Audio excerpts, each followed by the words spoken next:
The two cashier's checks looked too small to hold that much of June Mercer's life. They lay side by side on the kitchen table, one made out to Eric for $130,000, the other to Dana for the same. Beyond the window, 32 acres of orchard sagged under a cold March rain. Dead grass stood waist-high between the rows. Broken limbs hung where an ice storm had left them. The packing shed wore a green seam of moss down its roof. Eric touched his envelope, but did not pick it up. "You're sure?" June had been sure at the bank. She had been sure driving home with both checks zipped inside her purse. She had even been sure when she set out Walter's good coffee cups, though Walter had been dead 26 days and would never again complain that those cups were too small for a man's hand. Now Dana was crying quietly, and Eric was looking at June as if she had placed a loaded pistol between the sugar bowl and the napkins. "I'm sure," June said. "And you're keeping the orchard," Dana said. "Yes." "All of it?" June glanced through the rain-streaked glass at the ruined rows. "All of what's left." Eric rubbed his mouth. "Mom, nobody's saying you have to decide today. You both brought your deposit instructions." The silence that followed was so clean, it almost made her smile. Dana looked down at the folder beside her purse. Eric finally took his envelope. June wondered which of them would be the first to understand that they had accepted the easy half of an inheritance that had never actually been theirs. The kitchen clock clicked above the refrigerator. It had done that for 37 years, always a fraction too loudly. Walter used to take it down every January, replace the battery, set it 4 minutes fast, and claim the extra minutes kept people honest. June had never understood how incorrect time was supposed to produce honesty. Eric cleared his throat.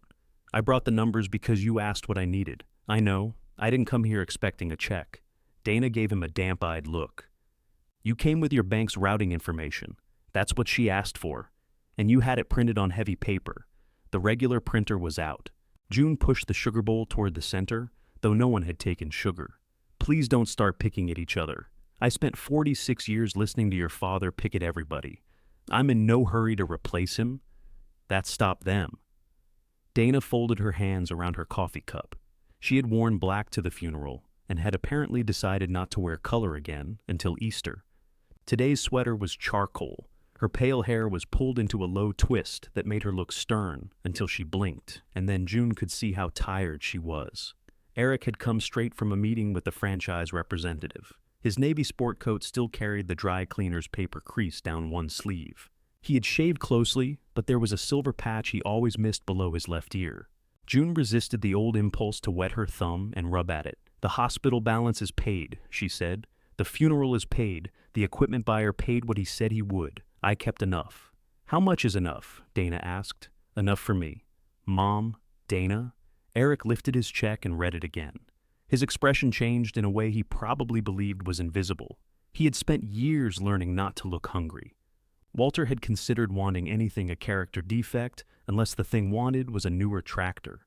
The franchise was Eric's third fresh start in 11 years. The first had been custom cabinets, which ended when his partner left for Arizona with the larger clients. The second had been a property maintenance company that made money until Eric bought 2 trucks in 1 month and lost his biggest contract in the next. This new business would clean ducts, inspect crawl spaces, seal foundations, and perform several other services June did not want described while drinking coffee. He had shown her projections. There were colored lines. All of them went up. Dana's need was less hopeful and more precise. Her divorce had left her with the mortgage, 2 credit cards, and a home equity loan she had not known existed until a man in a red tie explained it to her in a conference room. She could pay her way clear with June's check and still have enough for a new furnace. Neither of them had asked for the same thing, which was how June had managed to tell herself she was not making the same mistake twice. Eric put the check back into the envelope. "What if we sell 10 acres along the road, just the frontage? That would give you a bigger cushion." "I'm not selling 10 acres. 5 then. This isn't a vegetable stand." He raised both hands. "I'm trying to make sure you're okay." "She said she's okay," Dana said. "You asked how much she kept." "I asked." "I didn't start carving up the land." June reached for the coffee pot. It was nearly empty, but she poured half an inch into her cup to give her hands a job. Walter had loved this kind of argument. He would sit back and let the children sharpen themselves against each other, then enter with the final word and call it leadership. June had sometimes caught him hiding a smile behind his mug. The thought arrived without warning, so ordinary that for a second she expected to hear his slippers scrape the hallway. She set the pot down too hard. Dana's chair moved. "Mom, I'm fine." "You don't look fine. I'm a 69-year-old woman whose husband died before the ground thawed. I'm not going to look like a cruise advertisement." Eric laughed once, then covered it with a cough. Dana tried not to smile and failed. The release was small, but June felt the room breathe.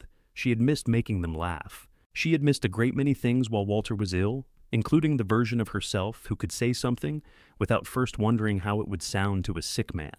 Dana reached across and laid 2 fingers on June's wrist. "I can give it back if you need it. You haven't even taken it yet. You know what I mean." "Yes, I do." Dana's fingers were cool. She used to have warm hands. As a young woman, she could lift pie plates from the drying rack and leave fingerprints in the steam. June had not noticed when that changed. "I want you out from under that debt," June said. "I want Eric to have his chance. And I want to stay here." "You can stay without running the orchard," Eric said gently. There it was, not cruelty. Cruelty would have been easier to refuse. This was concern shaped like a lid. June slid her wrist out from under Dana's hand. "I didn't say I was running anything." Eric glanced toward the window. Rain ticked against the glass. A gust moved through the nearest apple trees, and their bare branches knocked together like bones. "The place needs work," he said. "Yes, a lot of work." "Yes, I can come next Saturday. We could start clearing around the shed." Dana nodded quickly. "Me too. I've still got Walter's work gloves in my trunk." "His hands were twice the size of yours," June said. "I'll grow." Eric smiled. "I can bring the utility trailer. We'll do 1 full Saturday every other week until it's manageable." "Twice a month," Dana said. "And we can rotate Sundays for dinner. I know how often twice a month is. I was talking to Mom. Mom knows how calendars work." June watched them assemble their promises between the coffee cups. By noon, Eric would price brush cutters. Dana would make a shared schedule with color-coded cells. They were both sincere. That was the trouble with family promises. Most began as true statements about a person one hoped to become. She gathered the cups.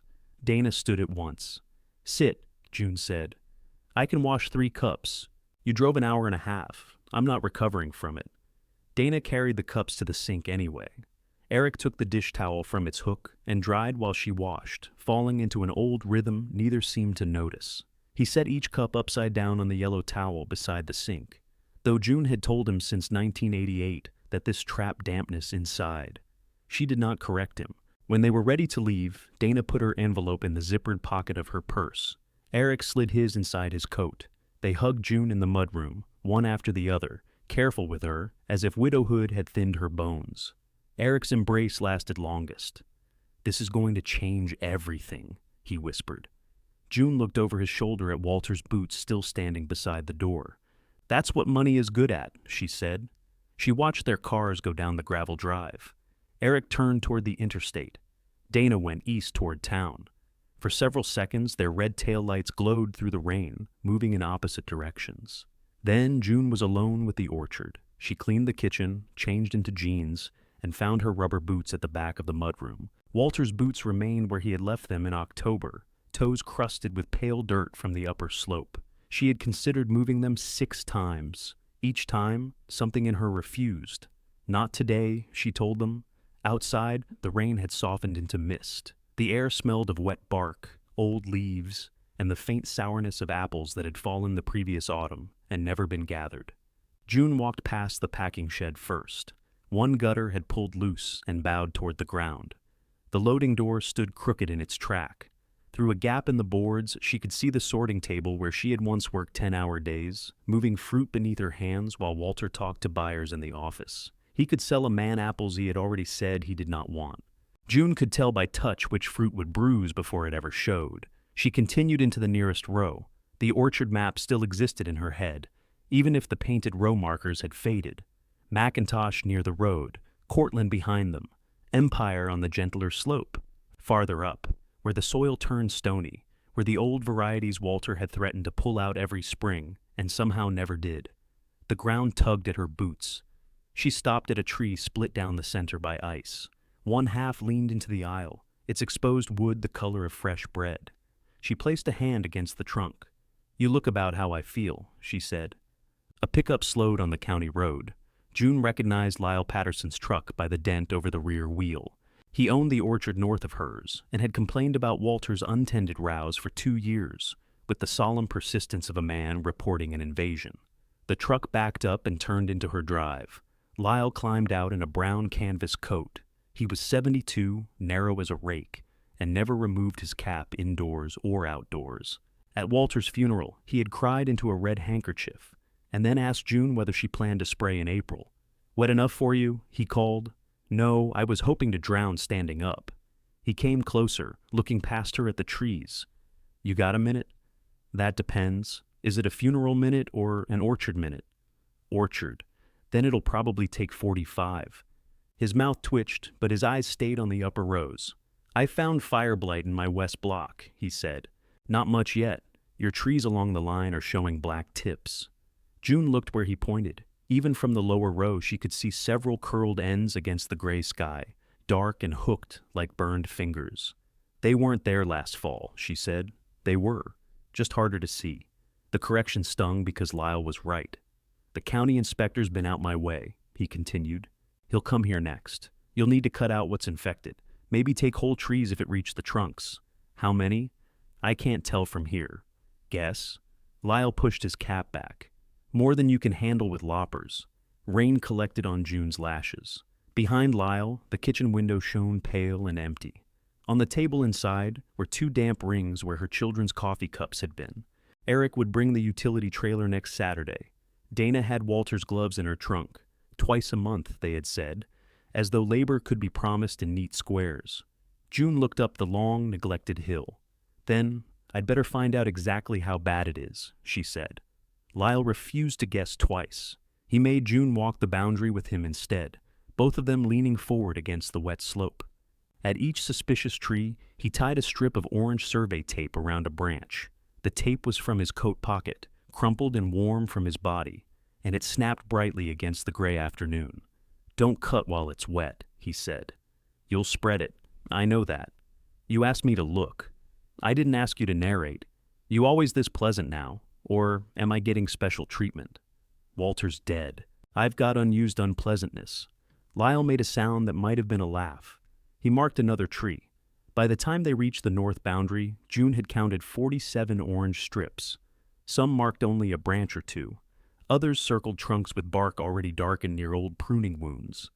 The worst stood along a hollow where Walter had delayed drainage work for 3 seasons because the estimate offended him. He had spent $9,000 trying to save $1,200. Walter had possessed a rare gift for making stubbornness look like thrift.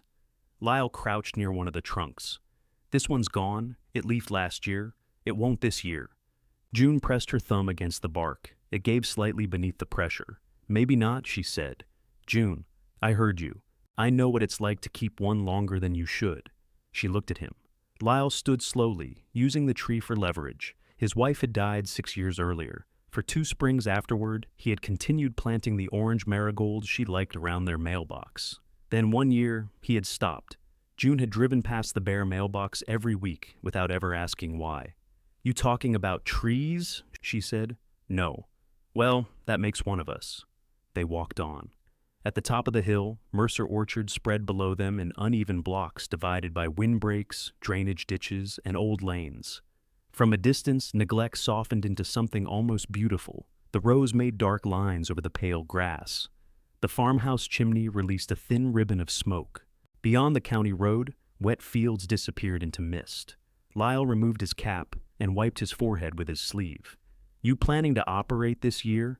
"I'm planning to make it to lunch tomorrow. That wasn't my question." "It's the answer I've got. The inspector will give you a removal date, probably 30 days once he writes it up. He won't care whether you're selling fruit." "I care." Lyle put his cap back on. "That's usually how trouble starts." At the packing shed, June offered him coffee. He declined, then stood under the sagging gutter for 10 minutes discussing pruning saws. When he finally left, his tires made 2 deep tracks in the drive. June watched him go and realized the orchard had already begun asking for things before the checks had even cleared. The notice arrived Tuesday in an envelope thin enough to be insulting. It confirmed fire blight in the north and west blocks and required disease material to be removed and destroyed before the middle of April. The inspector's language was restrained. Trees were affected, removal was recommended. Failure to comply could create risk to neighboring commercial acreage. June had learned long ago that polite words could carry a shovel. She put the notice on the kitchen counter beneath the ceramic rooster that held unpaid bills. Walter had hated that rooster. It was painted blue with a yellow tail and had come from Dana during a brief period when Dana believed every woman over 50 wanted decorative poultry. June had kept it mostly to bother him. She called 3 tree services. The first did not handle working orchards. The second could come in May. The third gave her a number high enough that she asked the man to repeat it, in case he had accidentally included the purchase of a small truck. "You're looking at specialized removal," he explained. "I'm looking at apple trees, infected apple trees. They don't require an exorcism." He did not laugh. Walter had always said June's humor failed over the telephone because she sounded too serious. Eric called that evening to say his check had cleared. "I hope that doesn't sound tacky," he said. "A little. I mean, I wanted you to know the bank didn't put a hold on it. How considerate of them." He was quiet for half a second. "Are you mad?" "No." "You sound mad." "I sound like myself. Your father just spent years translating me for everybody, and he wasn't fluent." Eric let out a breath. In the background, June heard the hollow acoustics of a large room. "Where are you?" she asked. "The new office." "You have an office already?" "It's part of the lease package. We're measuring for signage. We? Me and the regional launch guy." June pictured the colored lines climbing Eric's projections. "That's good. It's happening fast." "Fast things do." Another pause. He had heard the warning whether she intended one or not. She told him about the infected trees and the April deadline. Eric shifted immediately into problem solving, the mood in his voice brightening. He loved difficulties during the stage when they could still be solved by naming equipment. "I'll bring the trailer Saturday," he said. "I can rent a chainsaw. We need pruning saws for most of it, and alcohol to clean the blades between cuts." "Sure. Whatever you say." "Dry weather, forecast looks clear." "Dana coming?" "She's on the spreadsheet." Of course there was a spreadsheet. Dana called the next morning. Her check had cleared too, though she did not mention it until June asked. "I paid the cards," Dana said. "How did that feel? Like closing a door in a quiet house?" June waited. "I thought it would be louder," Dana added. "Relief usually isn't." Dana had already bought Walter's work gloves into her apartment because, she explained, she had found them under a grocery bag in her trunk and did not want them to smell like onions. She promised to bring them Saturday. "Wear boots," June said. "I own boots. Boots you can get mud on. I understand what an orchard is. I've seen the shoes you wear to outdoor weddings. This isn't an outdoor wedding, then we agree." Friday afternoon brought a hard blue sky and wind sharp enough to dry the ground surface. June drove to the farm supply store for 2 folding saws, replacement blades, heavy trash bags, rubbing alcohol, and a box of fluorescent marking chalk. At the register, she added 3 pairs of work gloves because Walter's would fall off Dana's hands. She spent that evening making ham sandwiches. She boiled eggs, cut apples, and filled a thermos with coffee. It was too much food for 3 people, but Walter had trained her to provision workdays as if an army might come over the hill. At 9:27, Eric texted. "Training schedule changed. Regional guy can only do tomorrow. I hate this. I'll make up the day." June read it twice, placed the phone face down, and wrapped the sandwiches. At 10:15, he sent another message. "This launch affects everything. Hope you understand." She did understand. That was the irritation. By 8 Saturday morning, the coffee had gone bitter in the thermos. Frost silvered the tall grass. June carried the saws and supplies to the north block in a 5-gallon bucket, then returned for the food, because leaving it in the kitchen felt more foolish than carrying it uphill. Dana's car appeared at 9:38. It came slowly down the drive, avoiding the deepest ruts. Dana parked beside the packing shed and emerged wearing an old burgundy coat, dark jeans, and ankle boots with thin soles. June looked at the boots. "Don't," Dana said. "I haven't said anything. Your whole face said something. My face is private property." Dana opened the back door and took out Walter's gloves. They were brown leather, darkened at the palms and curved from years of use. She held them by the cuffs. I forgot how big they were, she said. June handed her a new pair. Dana looked at the gloves, then at June. You bought these for me? I bought them for whoever arrived with decorative footwear. Where's Eric? Becoming a captain of industry. He canceled? His training changed. Dana's mouth tightened.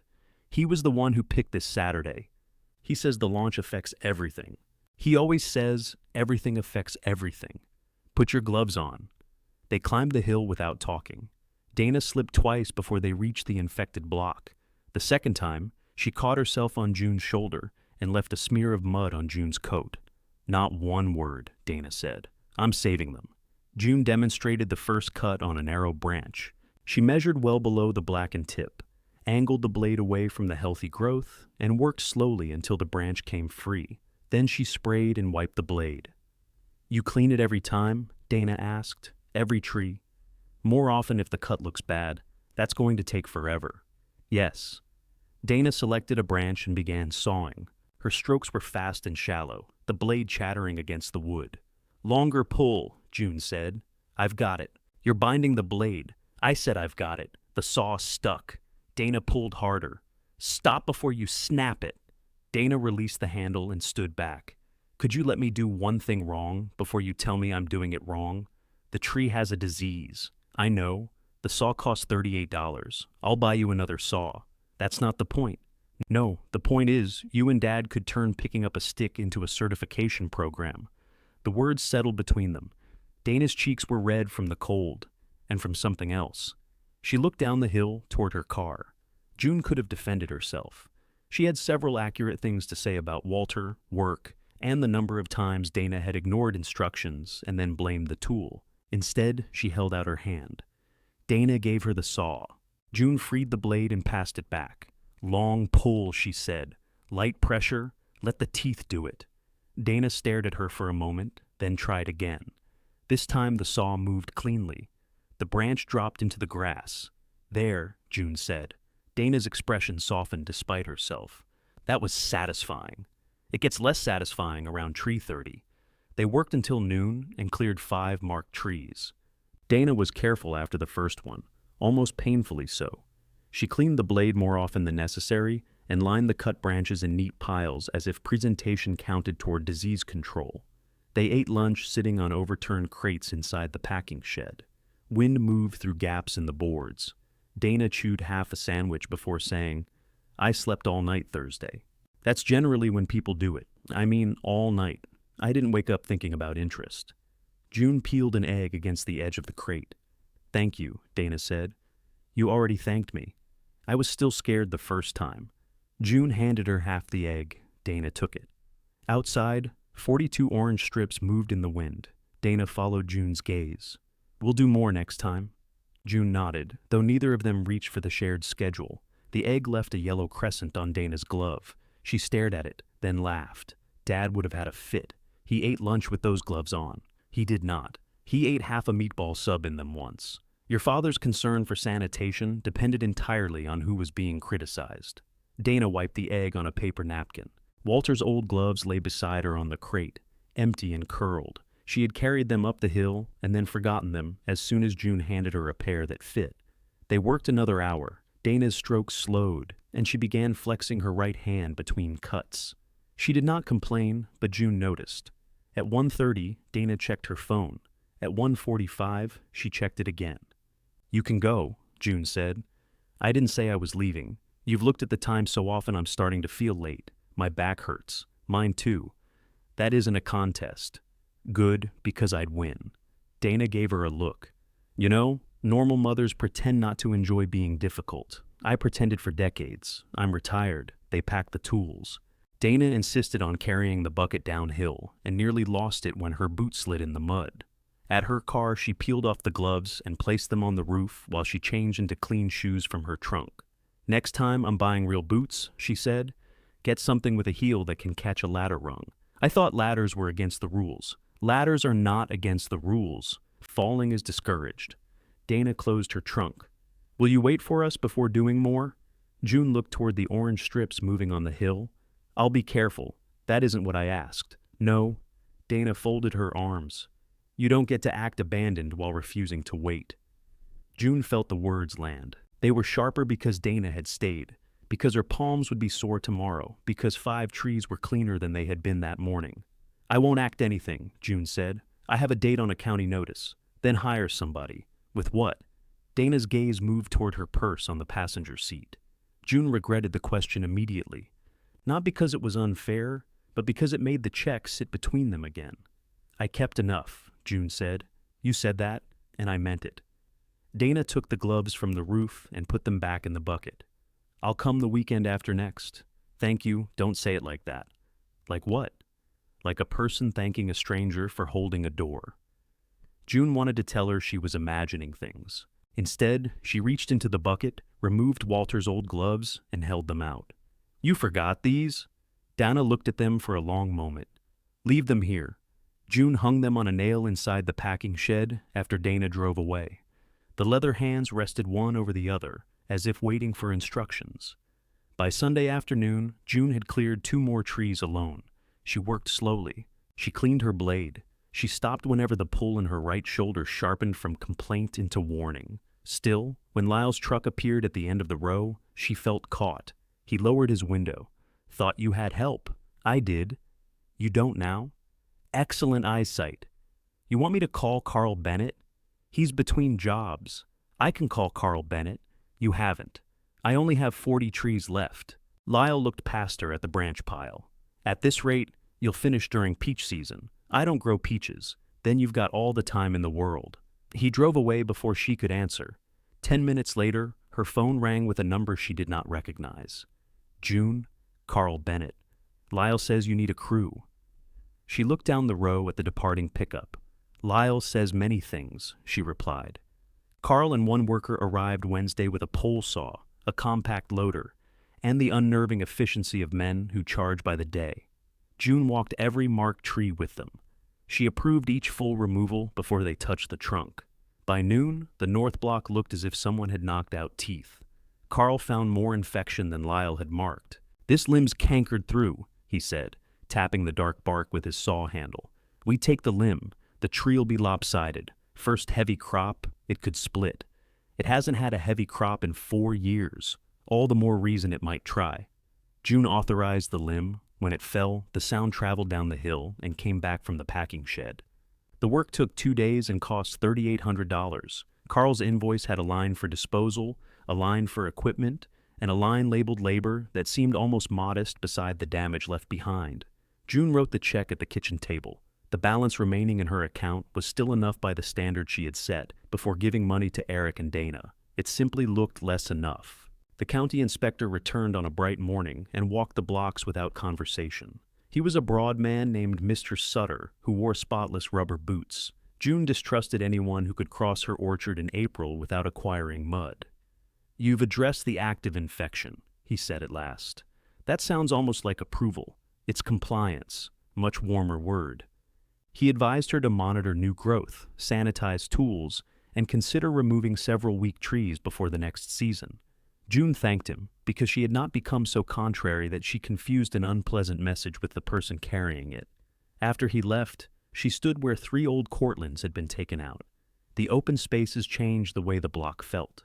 Trees that had once belonged to rows now stood alone, their shapes exposed. She could see crooked trunks Walter had hidden through clever pruning and places where grass had crept over neglected irrigation lines. It did not look saved. It looked honest.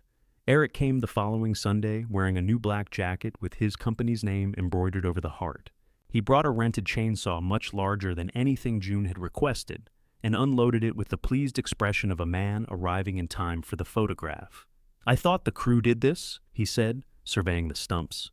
"They did the infected trees. There's plenty left." "Like what?" "Clearing suckers, cutting dead wood, pulling the old line out of row 12. He looked at the chainsaw. "None of that needs this." "No. The rental place recommended it. The rental place rents chainsaws." He laughed and zipped his jacket higher. "All right, boss. Show me the suckers." Eric worked hard for exactly 90 minutes. He had Walter's force without Walter's endurance, attacking each tree as though speed could embarrass the others into submission. June corrected him twice and let 3 lesser mistakes go. At 11, his phone rang. He pulled off one glove with his teeth and walked toward the lane while speaking. June continued cutting. When he returned, his energy had shifted elsewhere. I have to meet the sign installer. Today? He drove up from Pennsylvania. On a Sunday? Apparently business crosses weekends now. Remarkable advance. Eric rubbed the back of his neck. I didn't schedule him. You did schedule this. I'm here, aren't I? June looked at the cleared circle around one tree. You are. That sounded like Dad. No, your father would have listed the mileage you put on his truck in 1996. Eric's face closed a little. I said I'd make up the time. You don't owe me hours. Then why are you keeping track? I'm not. You looked at your watch when I took the call.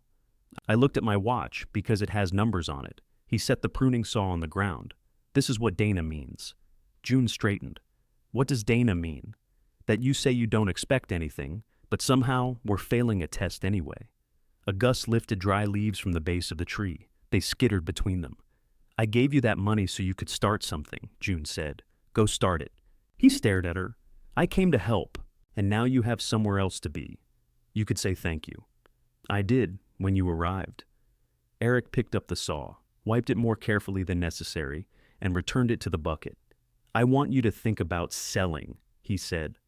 Not today, not the whole place. Just think about what you're trying to prove. June felt a response rise, hot and familiar, shaped almost exactly like something Walter would have said. She swallowed it. Drive carefully, she said. Eric left without using the chainsaw. June returned it the next morning and paid for the full day. The prune trees began to wake. Tiny green points appeared at the buds, tentative at first, then bright enough to see from the lane. June walked the blocks with a notebook, recording damage, counting viable trees, and marking collapsed line. Numbers steadied her. They did not flatter or accuse. She called Martin Garrison, whose family had once purchased nearly half the Mercer crop. He remembered her voice immediately. June Mercer, he said. I heard about Walter. Damned shame. Yes, he could tell a story. He could tell the same story 6 different ways. Martin laughed. You bringing the place back? I'm looking at options. His silence changed the conversation before he spoke. We're under different requirements now, he said. Traceability, cold chain records, minimum volume. We consolidated suppliers. How much volume? He named a number the healthy trees could not produce even in a generous year. I see, June said. I could maybe take a few bins late season, but I couldn't promise a price until delivery. Walter had accepted deals like that near the end, bringing fruit home in the dark after buyers found reasons to downgrade it. No, June said, but thank you. She made 4 more calls. 1 buyer had retired. 1 number belonged to a dental office. 2 offered prices that would barely cover picking. By the end of April, the buds had opened into leaves, and June had no buyer, no crew, and no plan beyond refusing to quit. Dana canceled their next workday for month-end reports. Eric sent 3 proposed replacement dates, then withdrew 2 of them. June stopped putting ham in the refrigerator. She worked mornings while the air was cool. Her shoulder hurt when she lifted above chest height, so she kept her movements low and told herself low work still counted. She cleared weeds from irrigation valves, dragged pruned wood to piles, and patched what she could reach on the shed. The loose gutter bothered her most. Every rain sent water down the siding, softening boards that were still good beneath the surface. It was a small repair. Walter's 6-foot stepladder stood behind the sorting table. June carried it outside and opened it on level gravel. She climbed only 3 steps. The rusted bracket came free with less resistance than expected. Her arm jerked backward. The ladder shifted. June reached for the gutter, caught nothing, and came down hard on her right side. For several seconds, the sky above the packing shed remained perfectly offensively blue.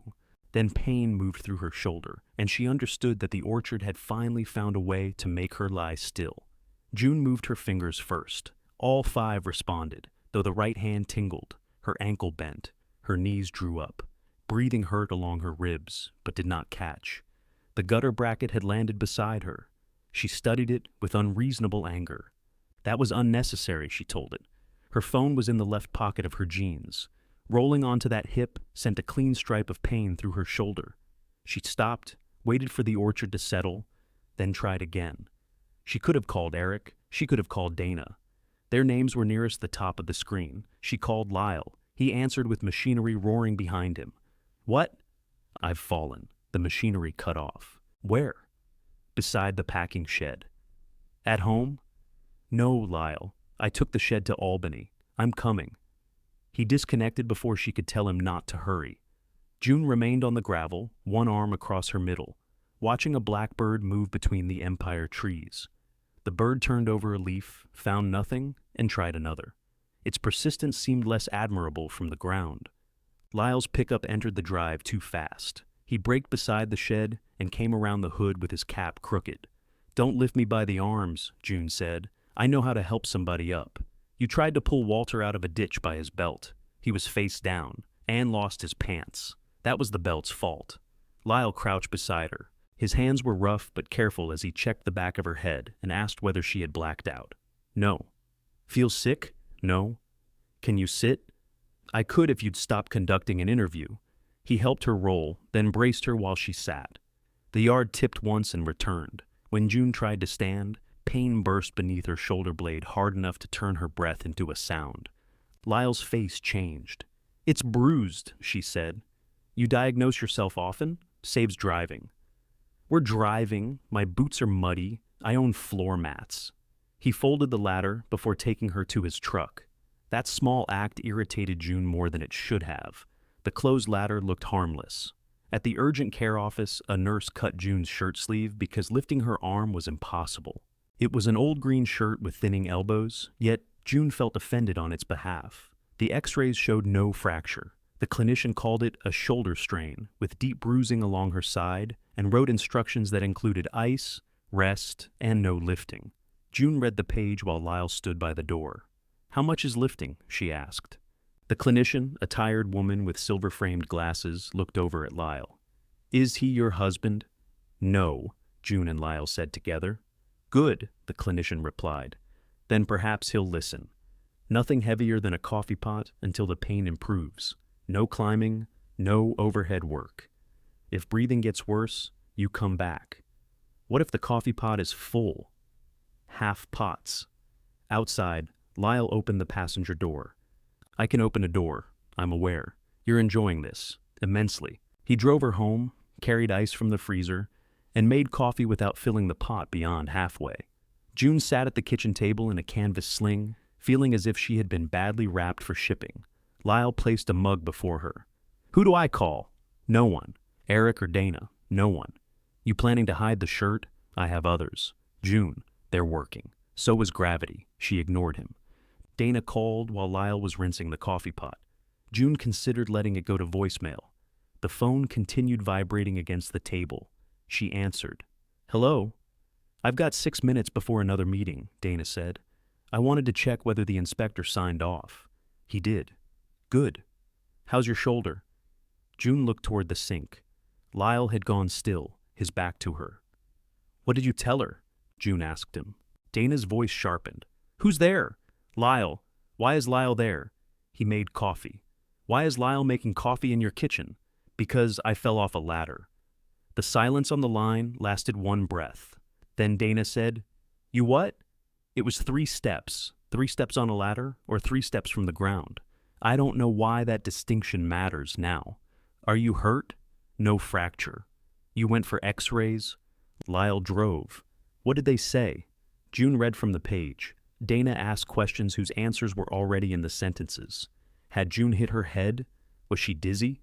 Could she move her fingers? Did she have pain breathing? June answered until Dana's questions turned into breathing of her own. "I'm coming," Dana said. "You have meetings. Apparently those are not as important as ladders." "Dana, I'll be there in 2 hours." She arrived in 1 hour and 40 minutes, carrying an overnight bag, a rotisserie chicken, and enough drugstore supplies to treat a small expedition. Lyle left as soon as Dana's car pulled in, claiming he had work, though June suspected he simply understood the danger of standing between 2 Mercer women who believed they were the only sensible person in the room. Dana entered without taking off her coat. "Let me see. You are seeing. Take the sling off." "No. I want to see the bruising. Buy me dinner first." "I brought chicken. That's not the standard it used to be." Dana laughed despite herself, then covered her eyes with one hand. The laugh turned into a shaky exhale. "You scared me," she said.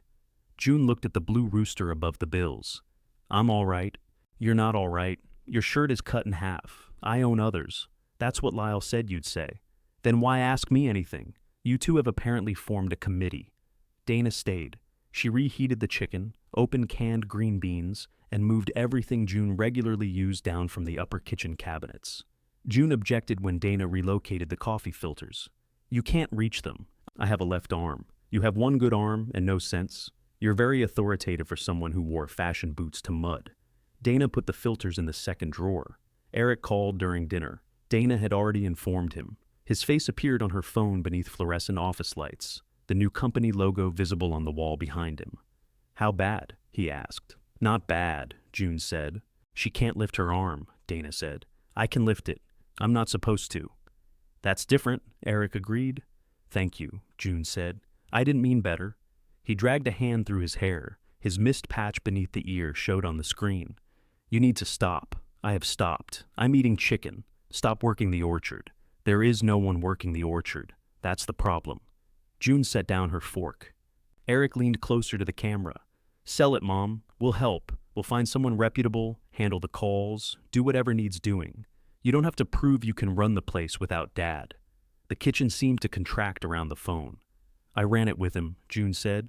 You know what I mean? I do. That's why I corrected you. Dana touched the edge of the phone. Eric, this isn't the time. When is the time?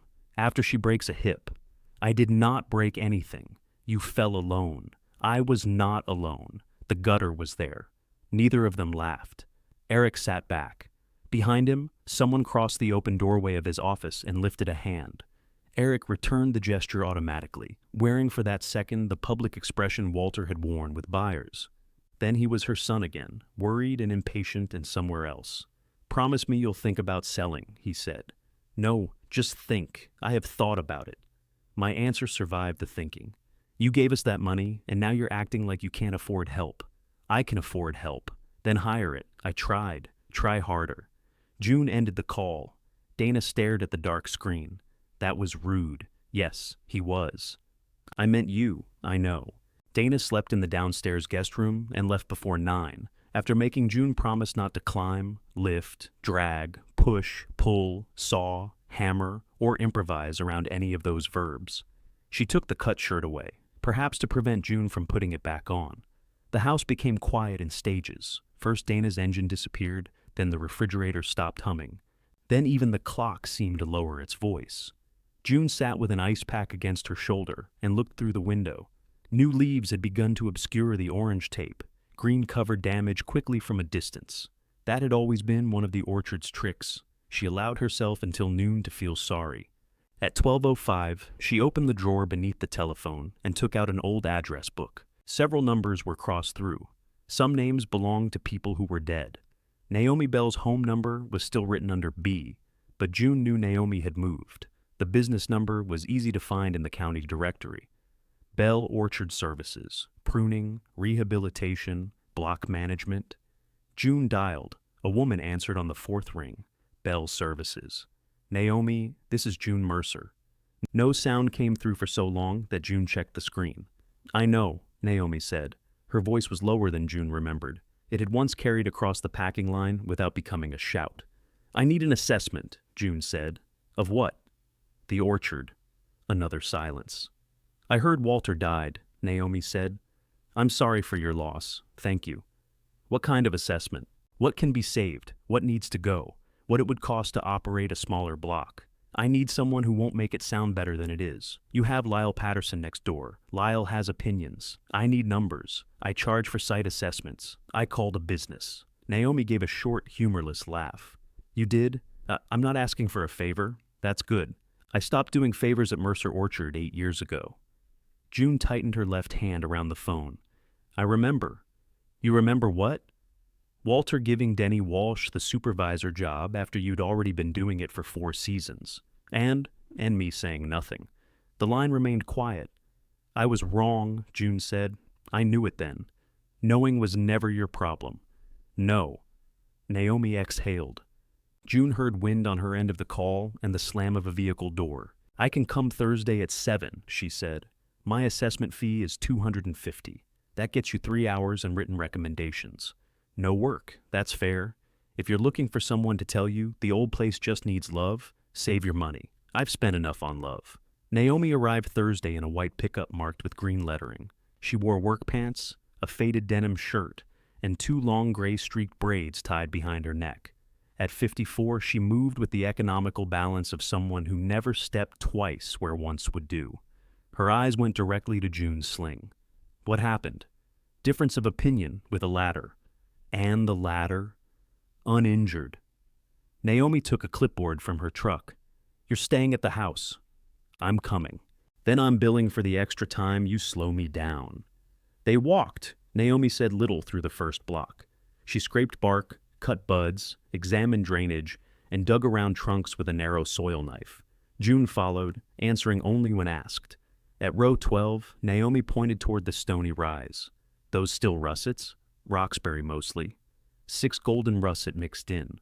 Walter mislabeled the replacements in 2009. You remember which 6? June pointed them out. Naomi studied her. I never thought you didn't know the orchard. The words hurt more than an insult. They climbed to the top boundary. Naomi stood with her hands on her hips, looking down over all 32 acres. Finally, she spoke. If you want a monument, mow it and let the trees die slowly. If you want a business, stop trying to save the whole thing. How much? Maybe 11 acres. 12 if the lower Empire block tests clean. June looked at the wide spaces between what Naomi had included and everything she had not. That's all? That's what might pay its own way. The rest will eat money because you're afraid cutting it down means Walter was wrong. This isn't about Walter. Naomi turned toward her. Then prove it. Cut the orchard down to the size of the life you actually have. June looked over the orchard again. From the hill, 11 acres did not appear like a business. They appeared like the pieces left after a larger thing had been broken. Which 11? She asked. Naomi pointed with her pencil. The upper russets. The Cortlands below the windbreak, minus the wet end. That wedge of Macintosh if the trunks are sound. Maybe the Empire block. You said that might test clean. It might. And if it doesn't? 10 acres. June shifted the sling against her neck. You make bad news sound very organized. That's what people pay me for. They descended along row 17. Naomi stopped at a healthy-looking tree, drove the tip of her soil knife beside its roots, and exposed bark the color of weak coffee. Vole damage, she said. Bad girdling. The leaves look fine. They'll look fine until they don't. You enjoy saying things like that? No, I enjoy clients who believe me the first time. June crouched as far as her bruised side allowed. The damage ran around half the trunk beneath the grass line. Walter used to kick at grass around trunks and call it inspection. Once his back began hurting, he had done his inspections from the truck. How many like this? June asked. I've found 7. There'll be more. Naomi continued downhill, noting missing guards, dead leaders, and cuts that had never healed properly. She spoke into a small recorder clipped to her shirt. June caught phrases as they walked. Compacted soil, neglected thinning, drainage failure, remove entire block. Each one seemed to take something visible and turn it into a decision. Inside the packing shed, Naomi looked at the rusted sorting table, the old washer, and the grading belt with cracked rubber cups. When did this run last? 2 years ago. Only for a week. Before that, 3. Naomi pulled at the belt. A rubber cup split under her thumb. This is scrap. The frame is good. The frame is excellent if you want a very heavy frame. The motor ran. So did Walter. Eventually that stopped being a reason to plan around him. June's gaze moved to the gloves hanging from the nail. Naomi followed it. Those his? Yes. You leaving them there? For now. Naomi wrote something down. The cooler? Compressor's bad. Loading door? Track is bent. Roof leaks. Only at the north seam. The gutter's on the ground. I had a disagreement with it. Naomi's mouth almost smiled. You don't have a packing operation. You have a building that remembers one. June leaned against the sorting table. Dust stirred beneath her palm. What could it be? That depends on where your fruit goes. Where can it go? Not Garrison. I spoke to Martin, and he was very sorry about Walter. That's cheaper than buying apples. June nodded. Naomi walked to the open loading door and looked toward the road. The old varieties are the interesting part. Russets, Northern Spy, some of those rough Cortlands if they still have flavor. Small cider houses buy for acid and tannin. Bakers buy fruit that holds shape. Neither one cares if the skin wins a beauty contest. What volume? Less than wholesale, more particular. Price? Better, usually. Usually is not a number. No, it's what comes before numbers when you don't have a crop count, a spray record, storage, labor, or a buyer. June could not object. She had asked for someone who would not make it sound better. Naomi tapped the shed wall with her pencil. If you stabilize this roof and remove most of the equipment, the front third could handle direct sales. Basic tables, washable floor, no fancy remodel. We sold here years ago, I remember. Walter charged tourists extra if they wore white shoes. He said they expected it. He was probably right. A laugh escaped June before she could stop it. Naomi looked surprised, and then her face closed again. They finished at the kitchen table. Naomi declined coffee and accepted water. She spread a marked map over the place where the cashier's checks had rested. The proposed first-year work came in columns: removal, drainage, pruning, soil tests, pest monitoring, minimal shed stabilization, labor for a small harvest, if there was enough healthy fruit to pick. At the bottom was a range between $24,000 and $31,000. June read it twice. That doesn't include replacing the irrigation pump, Naomi said. I saw. Or a cooler, I saw. Or paying me beyond today. I understand how invoices work. Walter didn't. This is not Walter's kitchen anymore. The words came out harder than June intended. Naomi capped her pen. No, she said. It's yours. That means you don't get to blame his habits if you repeat them. June studied the map. Naomi had shaded most of the western acreage for removal. Whole sections Walter had planted during good years were reduced to diagonal pencil marks. If I do this, June said, what are the chances it pays for itself? This year, low. Next year, better if the trees respond and you find markets. And after that? I don't sell chances, June. You sell assessments. Yes. Then assess. Naomi sat back. Her braids brushed the shoulders of her denim shirt. If you cut to 11 acres, control your labor costs, and stop trying to compete with operations 10 times your size, you could build something modest. Cider fruit, baking apples, a roadside room for good seconds and preserves. You know, production and books. You don't know the current market, and your body has started sending written objections. I fell once. You're wearing a sling, temporarily. So is everybody. June looked again at the number. She could pay it. That was not the same as being able to waste it. $31,000 was a roof, years of property tax, a long run of half-full coffee pots. It was also less than a quarter of what she had handed each child. I want the written report, she said. You'll have it Monday. And I want a proposal for the work. Naomi's expression did not change. I'm booked through June. July then? You need removals before July. I can hire Bennett for removals. I want you for rehabilitation.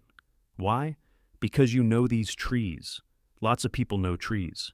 Because you told me the truth when it was expensive. Naomi gathered her papers into a square stack. That doesn't make us partners. I asked for a proposal. You're used to people hearing more than you say. Walter was. I spent most of my life saying less. Naomi placed the map in front of June. Try saying exactly what you mean. June's shoulder throbbed beneath the sling. She waited until the instinct to soften the sentence passed. I should have stood beside you 8 years ago, she said. I didn't because Walter would have made my life difficult, and I let that matter more than what he was doing to yours. I'm ashamed of it. I am not asking you to forget. I'm asking whether you'll consider a paid work for me now. Naomi's gaze held hers. Send me the report, June added. If the answer is no, send that too. For the first time that morning, Naomi seemed to have nothing ready to say. She took the assessment check and left.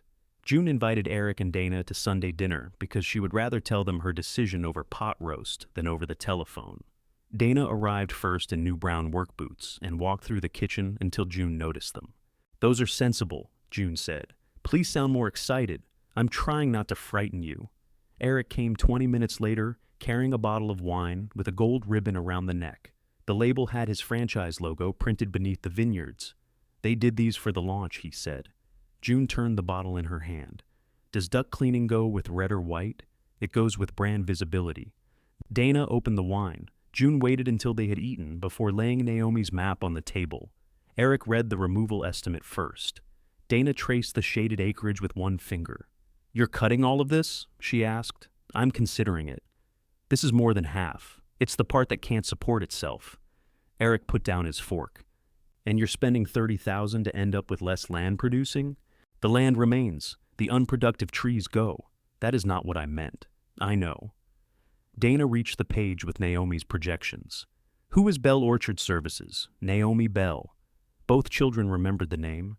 Eric's eyebrows rose. "Dad couldn't stand her," he said. "Dad couldn't stand anybody who knew when he was bluffing," June replied. "She left," Dana said. "Walter passed her over for a job she was already doing."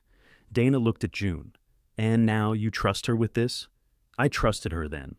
I just didn't behave like it." Eric pushed his plate away.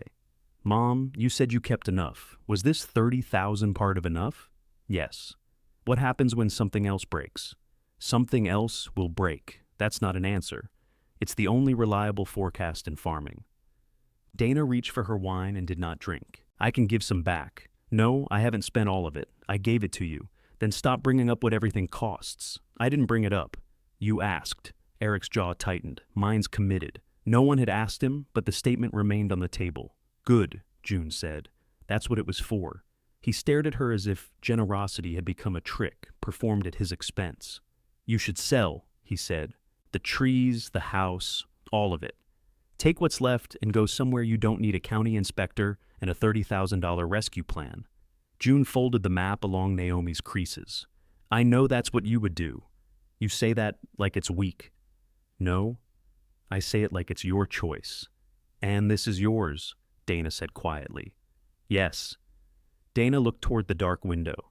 "Then, why did you call us here?" June considered the polite answers and let them pass. "Because I still want you in my life," she said. "I just don't want you voting on it." Eric rose and carried his plate to the sink. He rinsed it, placed it upside down on the yellow towel, and stood with both hands gripping the counter. "We're worried about you," he said. "I know. That should count for something." "It does. Just not enough to change your mind." "No." Dana remained after Eric left. She helped wrap the pot roast and moved the coffee filters back to the upper cabinet without comment. At the mudroom door, she looked at Walter's boots. "Are you ever going to move those?" "Yes," June said. "When?" "When they're in my way."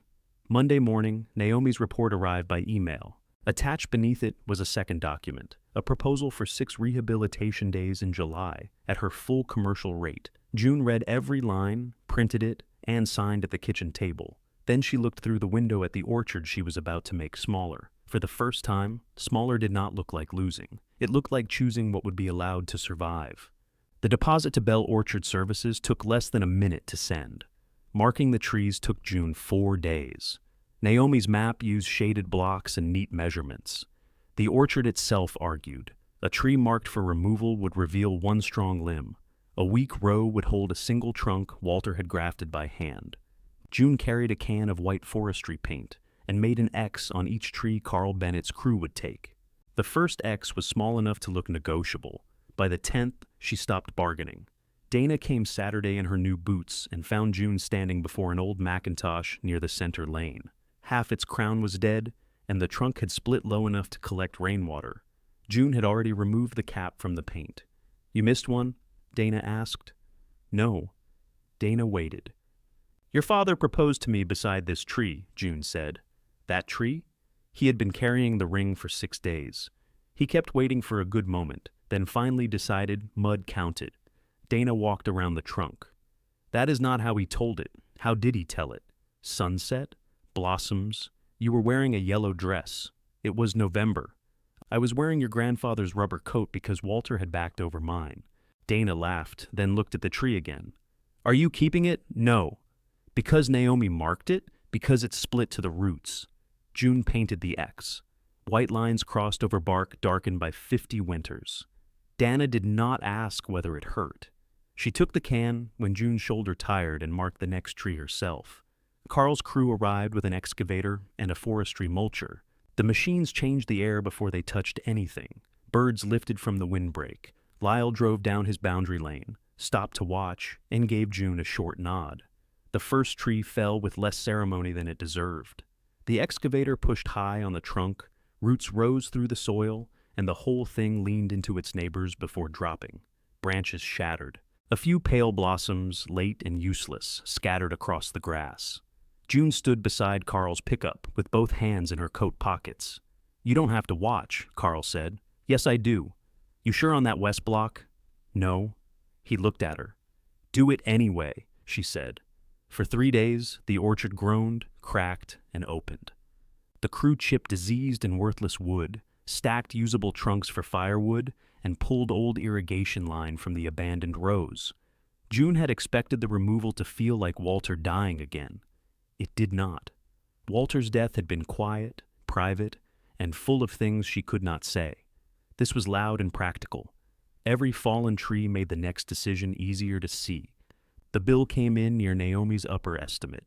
June paid it, then sold the rusted sorting table, washer, and grading belt to a dealer who specialized in rebuilding old agricultural equipment. He praised the steel frame and criticized everything attached to it. "You could get more if you separate the motor," he said. "How much more?" "Maybe 300. How long?" "A day, if the bolts cooperate." "The bolts have been married longer than I was. Take it as it stands." The equipment brought $4,200, enough to repair the packing shed roof, replace the fallen gutter, and leave a little for electrical work. When the dealer's truck pulled away, the shed looked alarmingly empty. Dust outlined every machine that had stood there. The bare concrete floor was cracked but sound. June swept until her shoulder objected. She was sitting on an overturned crate when Eric arrived in a white company van. His logo filled both sides in blue and green. Underneath, smaller letters promised cleaner air, drier homes, fewer worries. He stepped into the shed and turned in a slow circle. "Wow." "It echoes now," June said. "What happened to the sorter? I sold it. For how much?" "Hello to you, too." He leaned down and kissed her cheek. "Hello?" "For how much?" "Enough to repair the roof." "You already did the roof?" "Tuesday." Eric looked up at the new metal patching and straight gutter line. "You move fast when you want to." "So do you." "That van didn't exist last month. It's wrapped, not painted. Better resale. Planning the resale already, planning everything." He ran a hand along the wall where the grading belt had stood. "This is good timing, actually." June waited. "I need temporary storage. Filters, sealant, a couple pallet units. The office lease includes warehouse space, but there's a moisture problem in the rear room. You run a moisture business. We remediate crawl spaces. We don't rebuild commercial roofs. How temporary? 6 weeks, maybe 8. And how much space? Back third of this building. No." Eric turned from the wall. "No what?" "No back third. It's empty. I'm stabilizing it for direct sales. You don't have anything to sell, not today. So it sits empty while I pay for a storage unit?" "Yes." His face moved through surprise into injury. "I would insure everything. That isn't the issue." "What is?" "You deciding empty means available." He gave a short laugh. "It's a barn, Mom. It's a packing shed. It held broken equipment until last week, and now it doesn't." He walked to the loading door and looked over the cleared acreage. Stumps dotted the ground in pale rows. "You cut down most of the orchard." "I removed the trees that couldn't support themselves, and now you're saving an empty building for fruit you may not have." "I'll have fruit, you hope." "Yes." Eric turned. "I'm not asking you for money. I didn't say you were. I'm asking to put supplies in a building the family has used for storage my entire life. The family used it for packing apples. We stored plenty in here. You stored a motorcycle for 3 years and left without cleaning the oil stain. I was 22.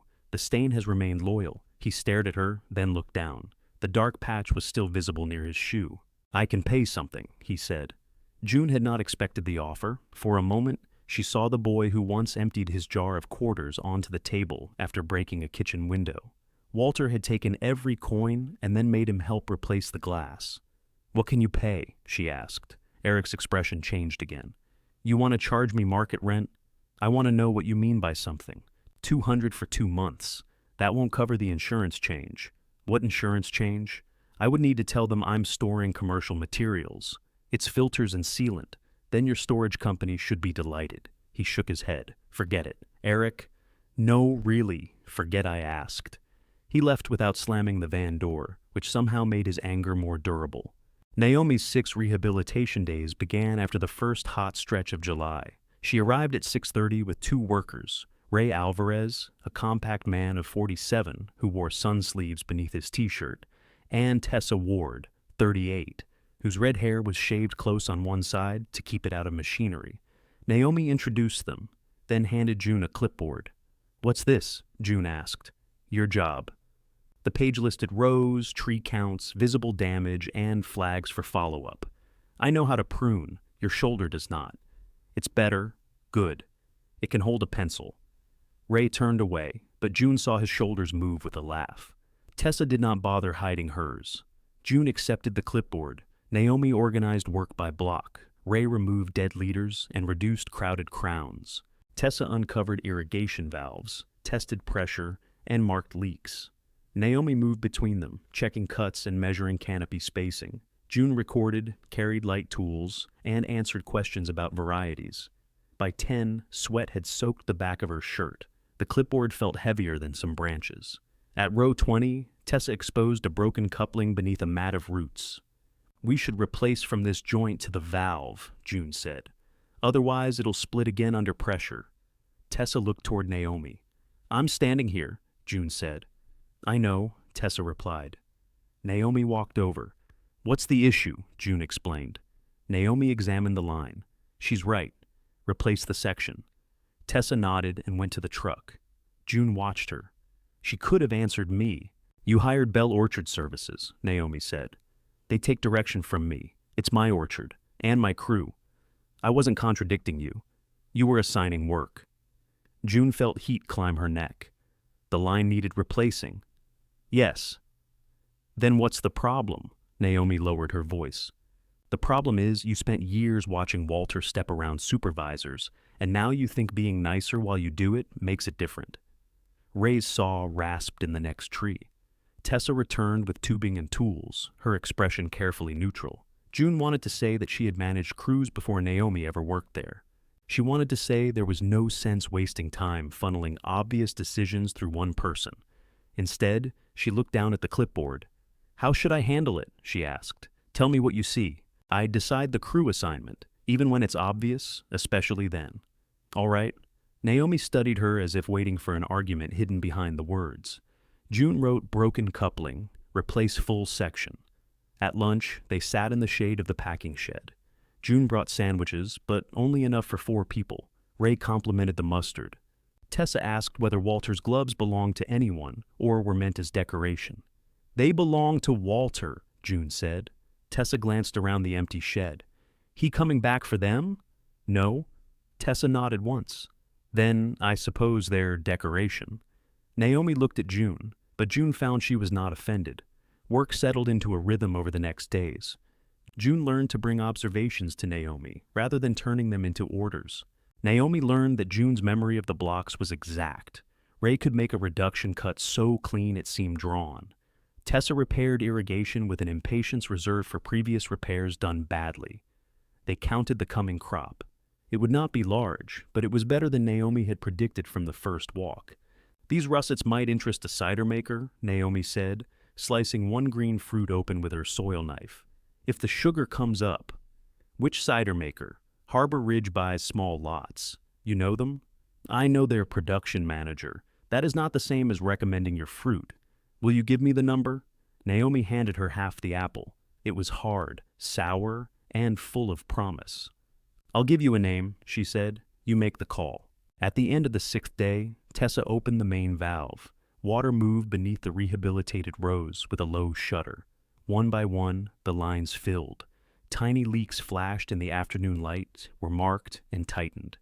June stood at the head of row 20, while the surviving trees received water evenly for the first time in years. Below them, the removed acreage lay open and rough. Above it, 11 acres held their shape. Naomi came to stand beside her. "Still look too small?" she asked. June watched water darken the soil around the nearest trunk. "No," she said. "It looks like something I can keep."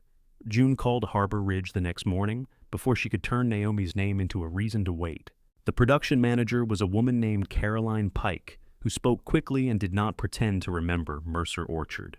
What varieties? She asked. Roxbury russet, golden russet, some northern spy. How much? I'll know better after August drop. Spray records? Yes. Harvest labor. I'm arranging it. Bins. I have 24 sound ones and can rent more. Caroline paused. You sound prepared. I sound old. People confuse the two. Caroline laughed. Send me your block counts and spray history. I'll want samples once starch starts moving. We test sugar, acid, tannin, rot. If it fits a blend, we can discuss a trial lot. How large? 80 bushels minimum. Same-day delivery preferred. What price? After testing, before delivery. Another pause, this one less friendly. We agree before delivery, Caroline said. We're not that kind of operation. I don't know what kind you are. Fair enough. June wrote the sample window on a calendar. It was not a sale. It was permission to do more work in pursuit of one. She began with the packing shed. The repaired roof held through 2 hard rains. The new gutter carried water away without throwing June to the ground, which she considered an improvement in both engineering and manners. An electrician replaced 3 scorched outlets and disconnected the dead cooler. June scrubbed the front third of the concrete floor with degreaser until the equipment shadows faded. Dana came for a weekend carrying paint samples with names like Harvest Cream and Quiet Linen. They're both beige, June said. They are not. This one is beige in a better mood. The walls need to feel warm. The walls need to be washable. Dana held the samples against the boards. Quiet Linen. Sounds expensive. It costs exactly the same. That's how they get you. They chose Harvest Cream. For 2 days they patched holes and painted the front walls. Dana tied her hair beneath one of Walter's old caps, though the brim covered her eyes. June used a short-handled roller and obeyed her shoulder whenever it tightened.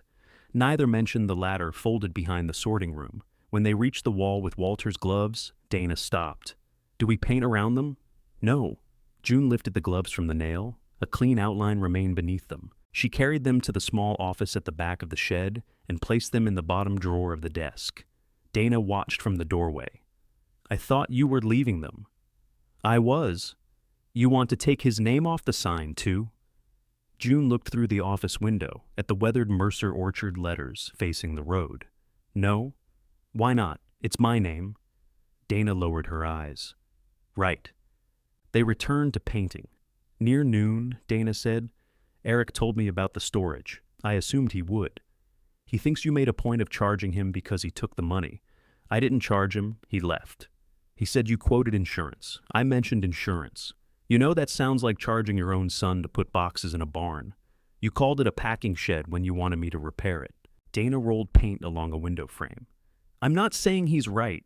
You're saying I should know why he thinks he is. Yes. June covered a dark knot in the wood. The stain came through the first coat. He came with a commercial van and commercial supplies, she said. If he'd asked to store a chair, I wouldn't have drawn up a lease.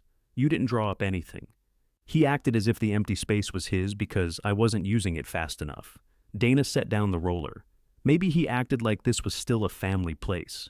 It can be a family place without becoming free warehouse space. You gave him $130,000. That doesn't mean I owe him a building. No, it means this isn't about him asking for too much. June looked at her. Dana wiped a speck of paint from her wrist. It's about you thinking he only comes when he wants something. He came to prune. He stayed 90 minutes. You've been talking to him. He's my brother, and I'm your mother.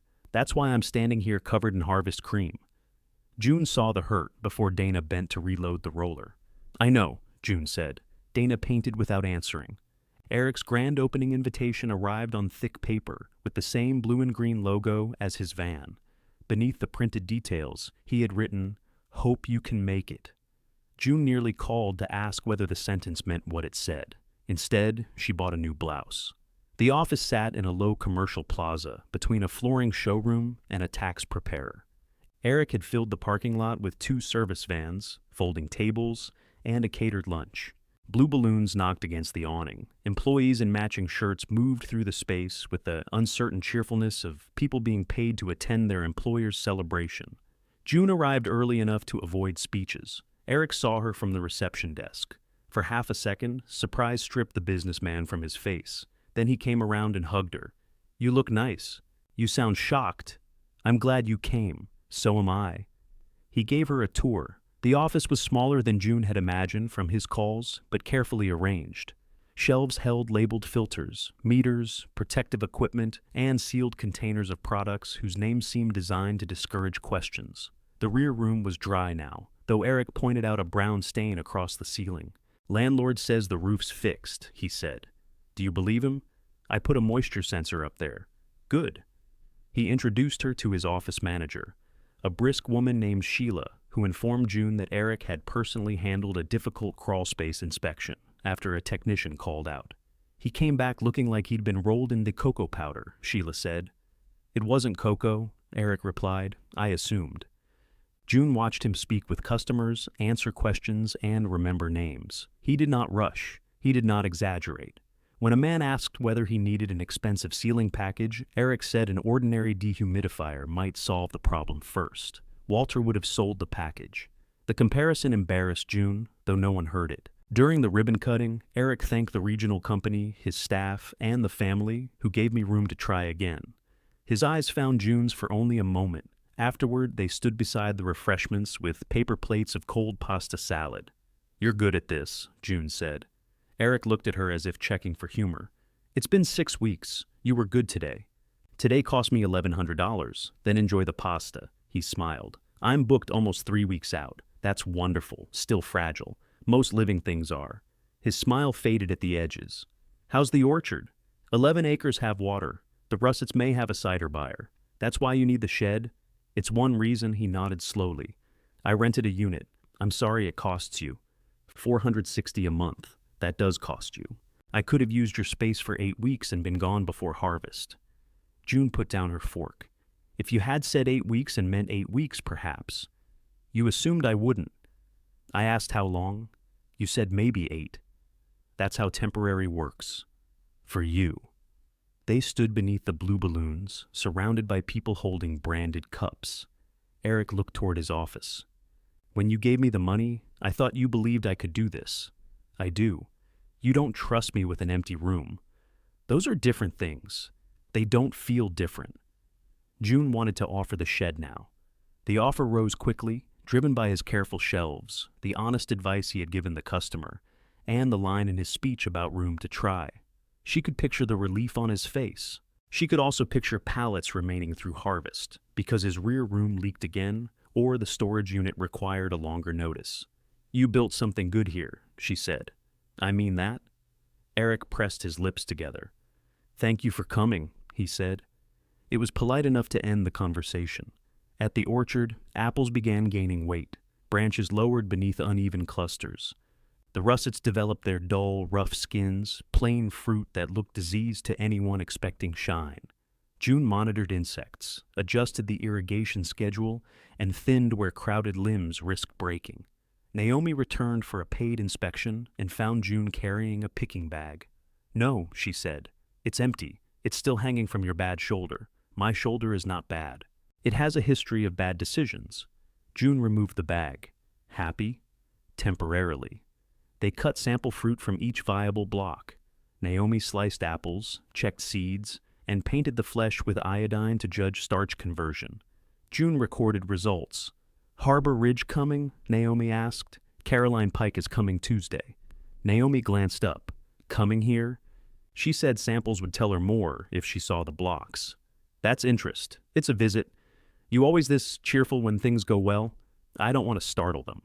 Caroline arrived in a dusty hatchback, wearing steel-toed boots and a canvas vest with too many pockets. She was 43, perhaps, with cropped black hair and a habit of smelling every apple after she cut it. She spent nearly 2 hours in the russet block. June answered questions about thinning, disease pressure, anticipated harvest dates, and whether she could deliver sorted fruit without ground drops or visible rot. 80 bushels won't be a problem if the count holds," June said. "I may want 150. "At what price?" Caroline named a figure higher than Garrison had paid even in good years. June kept her face still. "Delivered?" "Yes. We provide reusable bins after the first lot. Payment, 14 days, 10, 14. "Fine." Caroline smiled. "Naomi said you'd negotiate before I tasted anything. Naomi talks too much, not in my experience. The The trial remained contingent on final sugar and acid. Caroline wanted the fruit on a narrow September window, picked and delivered within a day. June would need labor, clean bins, transportation, and dry weather. After Caroline left, June called Naomi. "I need a crew for the second Tuesday in September. That wasn't included in my proposal. I'm asking for a price. You have a contract?" "A possible trial. That is not a contract." "I know." Naomi was quiet. "Ray and Tessa may be available. I'll check." That evening, wind rose from the west. It pushed against the farmhouse in long breaths. By midnight, branches scraped the roof. June lay awake listening for cracks from the orchard and refused to look out the window, as if observation could worsen weather. At dawn, the russet block was still standing. Dozens of apples were not. They lay beneath the trees in the wet grass, dull gold skins bruised where they had struck the ground. June picked one up and turned it in her hand. A single night had removed almost a quarter of the trial lot Caroline wanted. The fruit above remained firm, but the branches were still moving. Another gust passed through the row, and somewhere behind June, an apple fell with a soft, final thud. June carried the fallen apple to the shed and cut it open. The flesh was sound beneath the bruise, but that did not matter. Caroline had been explicit about ground fruit. Harbor Ridge would not accept it, and June would not begin a new business relationship by hoping no one noticed the dirt. She returned with 2 buckets and started separating windfalls from broken limbs. By 7, her jeans were soaked to the knees. The wind had weakened, though the upper branches still swayed. Her phone rang in her pocket. "You call me," Naomi said. "Or were you planning to count every apple before admitting there was weather?" "How did you know?" "I have weather at my house, too." The russets dropped heavy. "How heavy?" "I'm still counting." "Estimate 20 to 25%. Naomi exhaled. "Any limbs down?" 3. "Nothing major." "Call Caroline before she hears from me." "Why would she hear from you?" "Because I recommended you. You said you didn't." "I said giving you her name wasn't a recommendation. Answering her questions about you was." June set a bruised russet in the ground fruit bucket. What did she ask? Whether you understood a delivery date, and I said you understand dates better than people. That could mean anything. It did.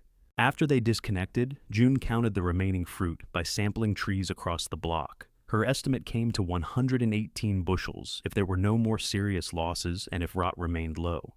Estimates made before harvest had a habit of believing in fruit that ladders, insects, weather, and human hands had not yet ruined. Caroline answered on the second ring. "We lost about a quarter in the wind," June said. "I won't know the exact usable volume until we pick.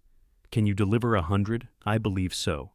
"You believed 150 last week. I had 150 last week." Caroline was quiet. June could hear metal clanging in the background. "Sugar was almost there in the last samples," Caroline said. "Hold the planned date. If you have 90 clean bushels, we'll take 90. Below that, transportation starts getting silly for both of us. I'm paying transportation. You'll still want enough invoice to justify standing up that morning. I stand up anyway. Then do it for 90. June called Dana next. "I need you Tuesday," she said. "What happened?" "Wind." "Are you all right?" "I wasn't blown anywhere." The orchard, lighter. Dana took the day off without making June ask twice. Eric listened, said he had 4 inspections scheduled, and offered to come Sunday. "We're picking Tuesday." "I know. Sunday's what I have. The fruit won't wait because you're available Sunday. I'm not asking it to." June closed her eyes. Eric continued. "I can help set up. Move crates, clean, whatever you need before. That would help." "Then why do you sound disappointed?" "Because I am. I have a business. I know. One that's finally working. I know that too. Mom, you don't get to give me money to build something and then resent me for building it." June looked across the windfall-strewn row. "Come Sunday if you can." He arrived at 8 with coffee and breakfast sandwiches. He had removed the storage shelves from his van, leaving enough room to transport supplies. For 4 hours, he and June washed field crates, repaired 2 broken latches, and cleared the rear loading area. He worked without rushing. When a customer called, he stepped outside, spoke for 3 minutes, and returned. At noon, June brought out a clipboard. "What now?" he asked. "Crate count." He grinned. "I knew you'd find me a management position." They counted 112 usable crates, including 40 Naomi had arranged to rent. Eric stacked them by block assignment. His labels were straight. Walter's had always tilted because he refused to slow down for a marker. How much is Harbor Ridge paying? Eric asked. June told him the bushel rate. He did the multiplication in his head. That's all? That's gross. I know what gross means. You looked surprised. I am surprised. You spent $30,000 on rehabilitation and removal, and this makes, what, 3,000? If we deliver enough. Eric lifted another crate.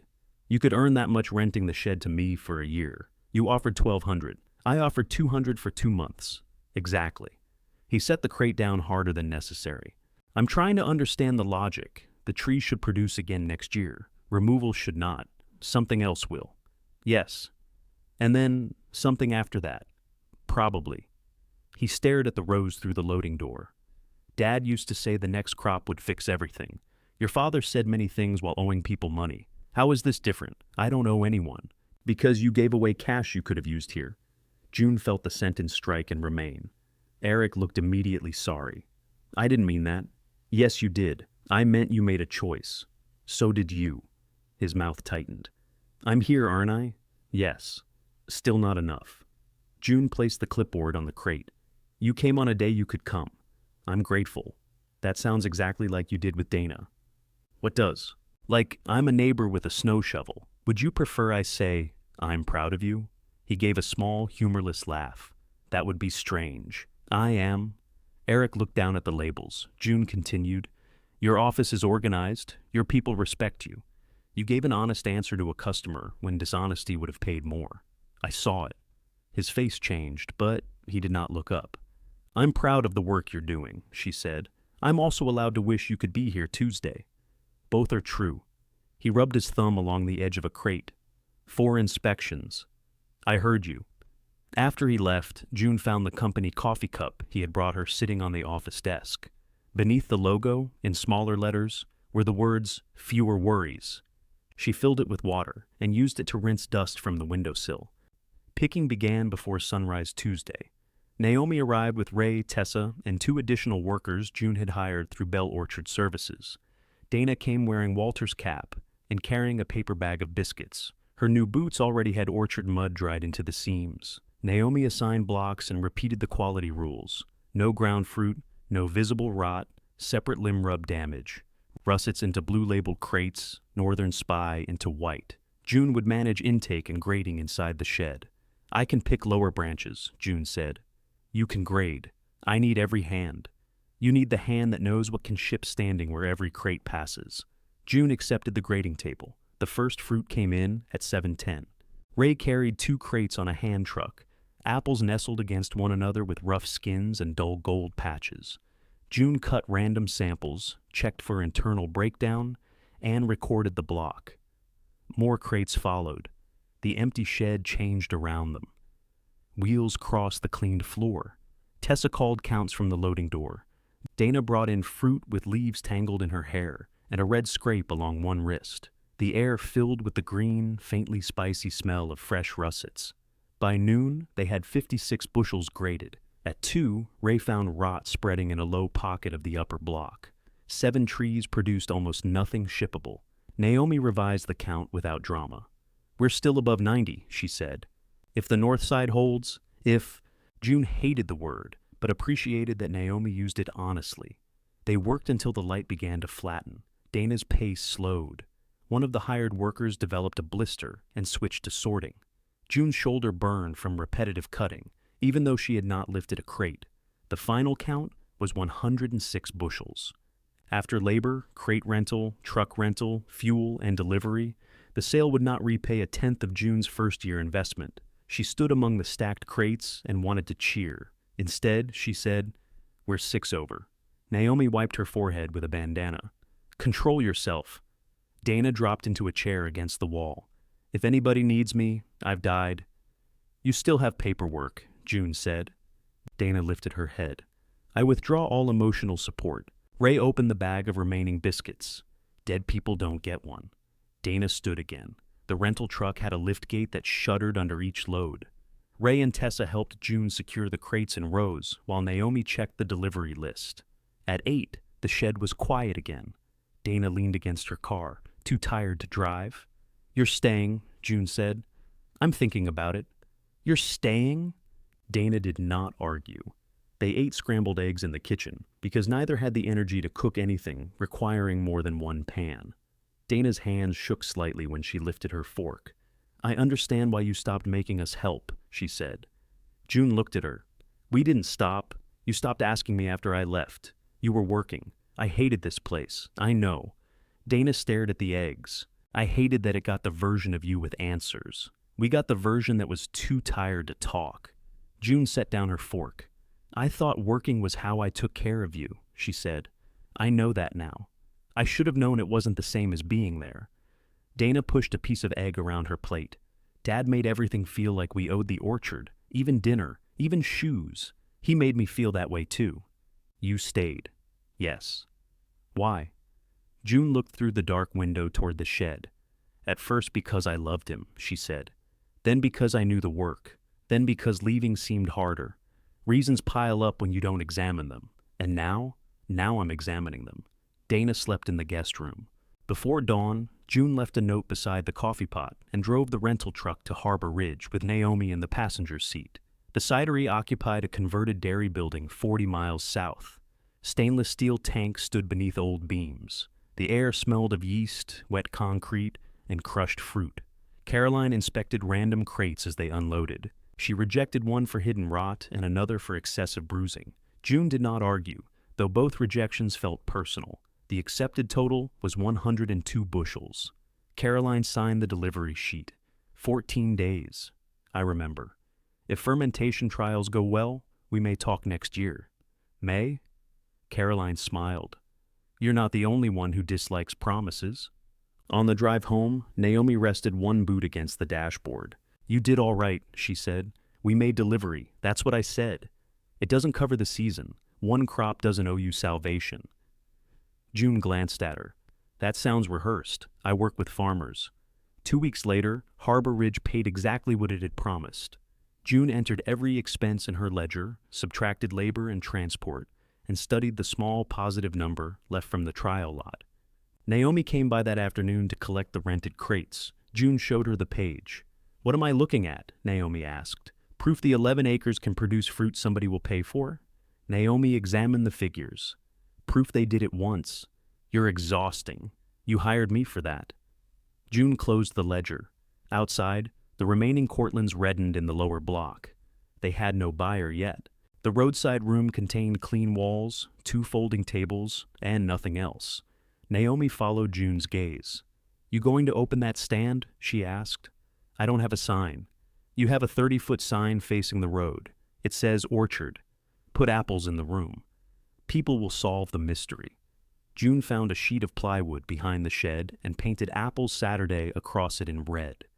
Naomi stood with her arms folded while the letters dried. "The S leans," she said. "It's an apple sign, not a bank. Banks have straight signs. Banks have indoor chairs and money. They can afford them." The sign went beside the road on 2 wooden stakes. June filled one folding table with Cortlands and another with Empires, the fruit arranged in half-peck bags and open baskets. The rougher apples went into a bin marked "Cooking, tastes better than it looks." Dana arrived carrying a credit card reader, a tablet stand, and a cash box with a removable tray. "I have a cash box," June said. Dana looked at the green metal box on the office desk. Its key had been missing since the first Bush administration. "You have a box containing cash. It closes, with a screwdriver, very secure." Dana set the new one on the table. "This tracks sales by variety. So does a pencil. This adds them. I can add. It adds without getting offended." June turned the tablet over. "How much?" "It was on sale." "How much?" $79. "I'll reimburse you." "You bought me boots. That was different. They cost more. They prevented you from sliding downhill into the county road. And this prevents you from spending Sunday night wondering whether you sold 23 bags or 28. June handed her a check for $79. Dana accepted it after one argument, folded it, and put it in her purse without looking wounded. That felt like progress. The first customer arrived 12 minutes before the stand was supposed to open. He was a retired mail carrier June recognized from town, though she could not remember his first name. He bought 2 bags of Cortlands and paid in exact change. The second customer asked whether they had cider. "No," June said. "Donuts? No. Hay rides? No." The woman looked around the plain room. What do you have? Apples. She bought a basket. By 10, 6 cars had stopped. Dana stood behind the tablet while June answered questions about flavor and use. Most people chose with their eyes. The bright empires went first. The Cortlands moved when June cut samples and showed how slowly the white flesh browned. A man in a cycling jersey picked up a russet from the small sample basket and frowned at its rough skin. Are these supposed to look like this? Yes. They look sick. So do prunes. People still trust them. He bit into the slice June offered. His eyebrows rose. What is that? An apple. I know, but what kind? Roxbury russet. He bought every russet on the table. The room never became crowded, but it stayed busy enough that June did not sit until 1. The card reader worked. The leaning S did not discourage anyone. Dana's tablet counted 39 transactions, which Dana announced with the satisfaction of having personally invented arithmetic. A woman named Margot Ellis came shortly before closing. She owned a bakery in town that June remembered as a hardware store. Margot wore black kitchen pants dusted with flour and tasted 1 apple from each open basket without talking. What do you do with your seconds? She asked. Depends how second they are. Surface marks. Poor color. No rot. I have Cortlands like that. How many? 8 bushels today. More still on the trees. Margot cut a slice with a pocket knife. I use Northern Spy for pies, but my supplier had Hale. I have Spy. How much? June named the stand price. For 8 bushels, for 1 basket. Margot smiled. Wholesale. You walked into a retail room. I walked into a shed with 2 folding tables. Harvest cream walls. Very nice walls. They settled on a price below retail, but high enough to justify sorting. Margot took 6 bushels that afternoon and asked for 10 more the following week if the fruit held. Dana waited until the bakery van disappeared before speaking. You enjoyed that. I sold apples. You made her admire the walls first. She insulted the room. At closing, the cash, card receipts, and bakery sale totaled $684. Dana read the number aloud. June looked around at the nearly empty tables. It felt like more work than that, she said. It always does. After subtracting bags, card fees, Margot's volume discount, Dana's reimbursed reader, and the cost of picking, the number became smaller. It remained a better return per bushel than wholesale fruit had ever brought. They carried the tables against the wall. Dana took the broom without being asked. Same time next week, she said. You don't have to. I know. I can manage the reader now. I know that too. June wiped the grading table. Then why? Dana swept a line of leaves toward the door. I like the woman who asked whether an empire was grown in New York and then got upset when you said yes. She thought it was a brand? I know. And I'd like to come back. June kept wiping the same section of table until she trusted her voice. Good, she said. The stand opened for 5 more Saturdays. Ray and Tessa picked under paid day contracts when volume required it. Margot bought apples every week and returned 2 pies on the 3rd Saturday, 1 for June and 1 for the crew. June placed slices on napkins in the office and charged Naomi for hers. I work here, Naomi said. You charge me for every hour. Fair. Pie is $3. Naomi ate it while pretending not to. Word traveled quietly.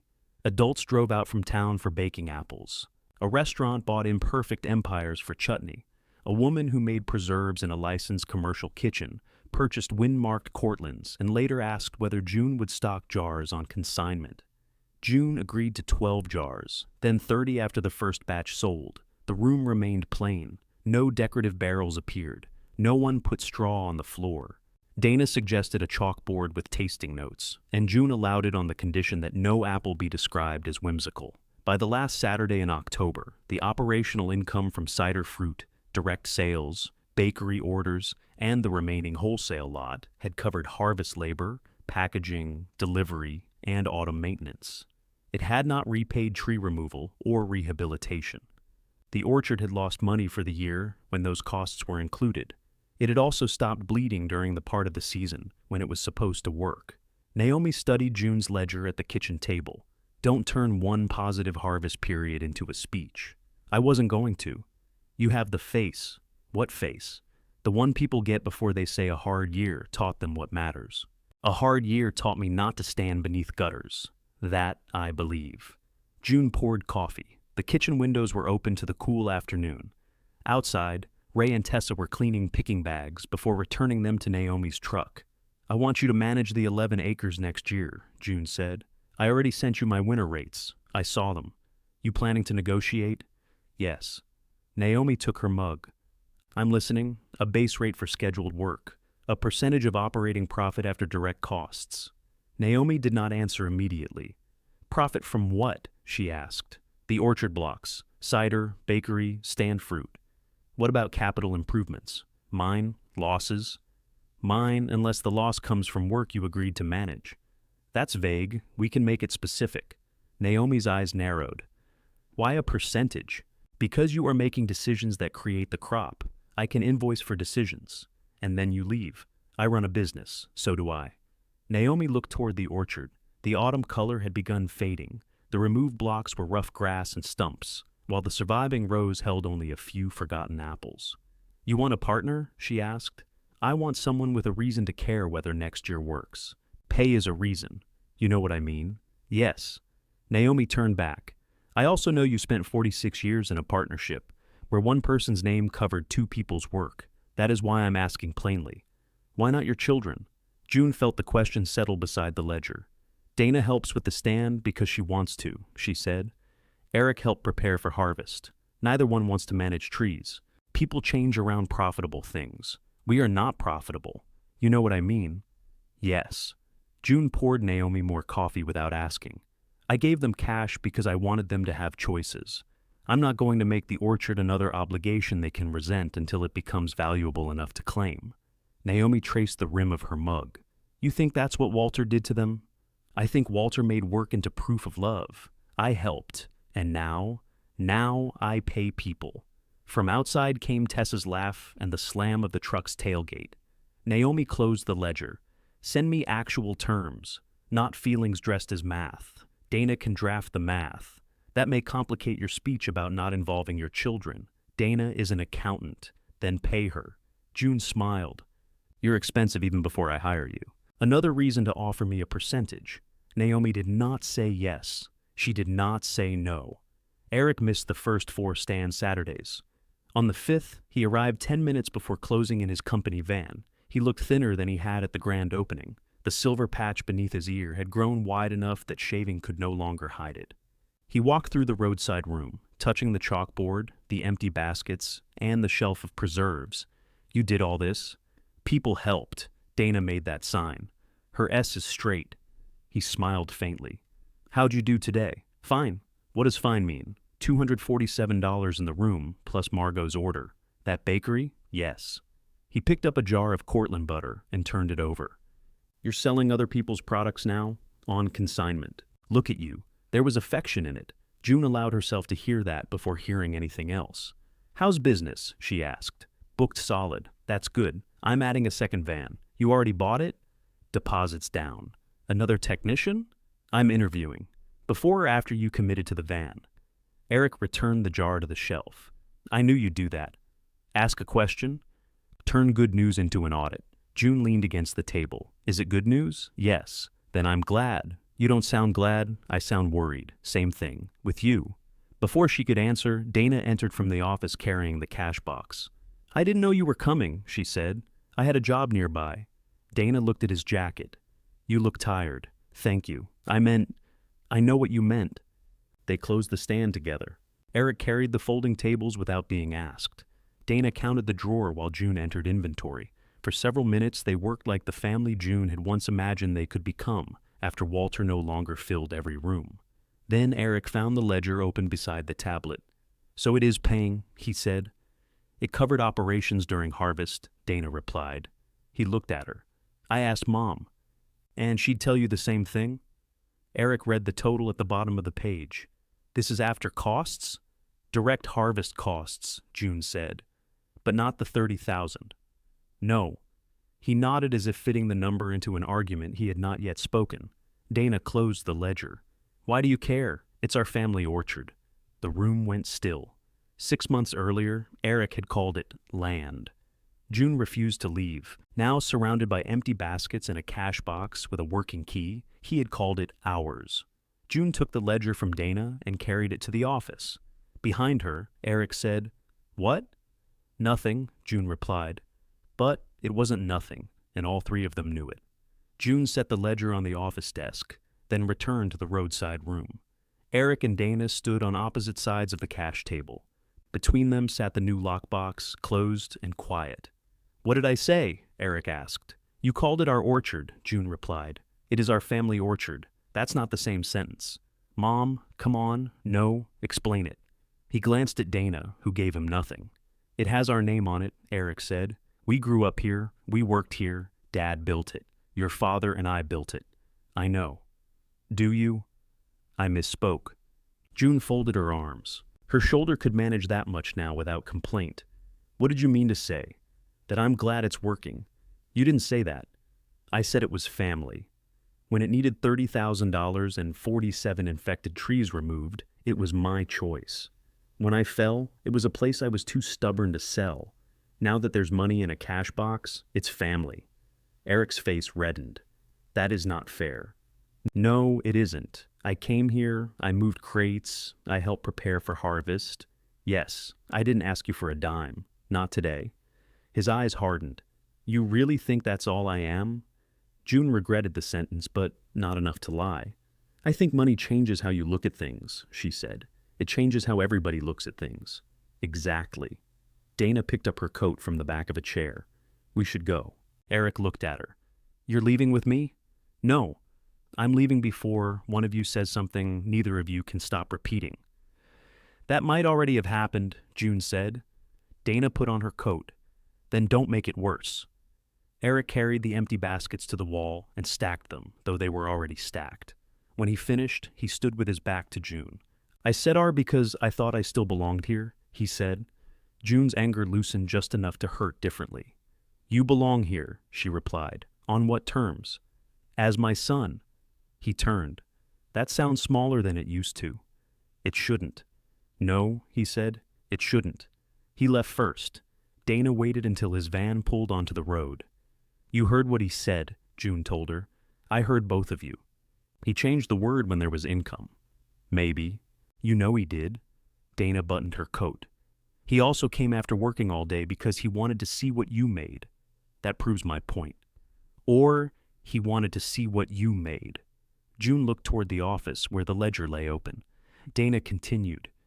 "You have reasons not to trust him. Just be careful you don't start collecting evidence for a verdict you already reached." "You sound like your father." "No, Dad would have told you what to do. I'm telling you what to watch." The distinction followed June into winter. When snow covered the removed blocks, the orchard's new shape became simpler. 11 acres stood in dark rows. Everything else softened beneath white. June could see where a service lane should be cut and where drainage from the upper hills still collected near the remaining empire trees. Naomi came twice in December to discuss dormant pruning and the management proposal. Dana joined them at the kitchen table with a laptop and an invoice for her accounting time. "You billed me?" June asked. "You told me to." "I did."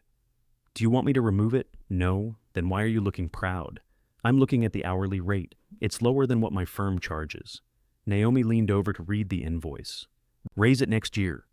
"Whose side are you on?" June asked. "The side where work costs what it costs." They agreed on a base amount for Naomi's scheduled management days and a 15% share of operating profit after harvest labor, packaging, delivery, and direct block expenses. Capital repairs remained June's responsibility. Naomi refused any language suggesting permanent control. "1 year," she said. "Then we decide whether we still tolerate each other. I already know the answer. That's not tolerance. That's habit." Dana turned the laptop toward them. "You both need to stop improvising terms while I'm typing." June signed the final agreement in January. There was no ceremony. Naomi read every page, corrected one calculation, and took her copy in a manila folder. "I expected this to feel more important," June said. "It'll feel important when you owe me money," Naomi replied. Dormant pruning began under hard blue skies. Ray and Tessa returned with Bell's crew. June walked the blocks, tracked decisions, and kept out of the chain of command. When she saw a crowded leader in the spy block, she told Naomi rather than Ray. Naomi looked up at it. "You're learning. I've always learned. You've always known. Different activity." The surviving trees responded to the previous season's care. Bud counts were stronger, Drainage work prevented standing water after the thaw. Harbor Ridge requested samples earlier and said they might take up to 180 bushels if the chemistry held. Margot reserved a weekly bakery order before Blossom. None of it was guaranteed. June wrote the possibilities in pencil. Eric came less often. His first van stayed busy, but the second sat outside his office for weeks after the technician he hired quit during training. The regional company continued charging territory and advertising fees whether the van moved or not. Eric mentioned these details one at a time, always inside conversations that began with good news.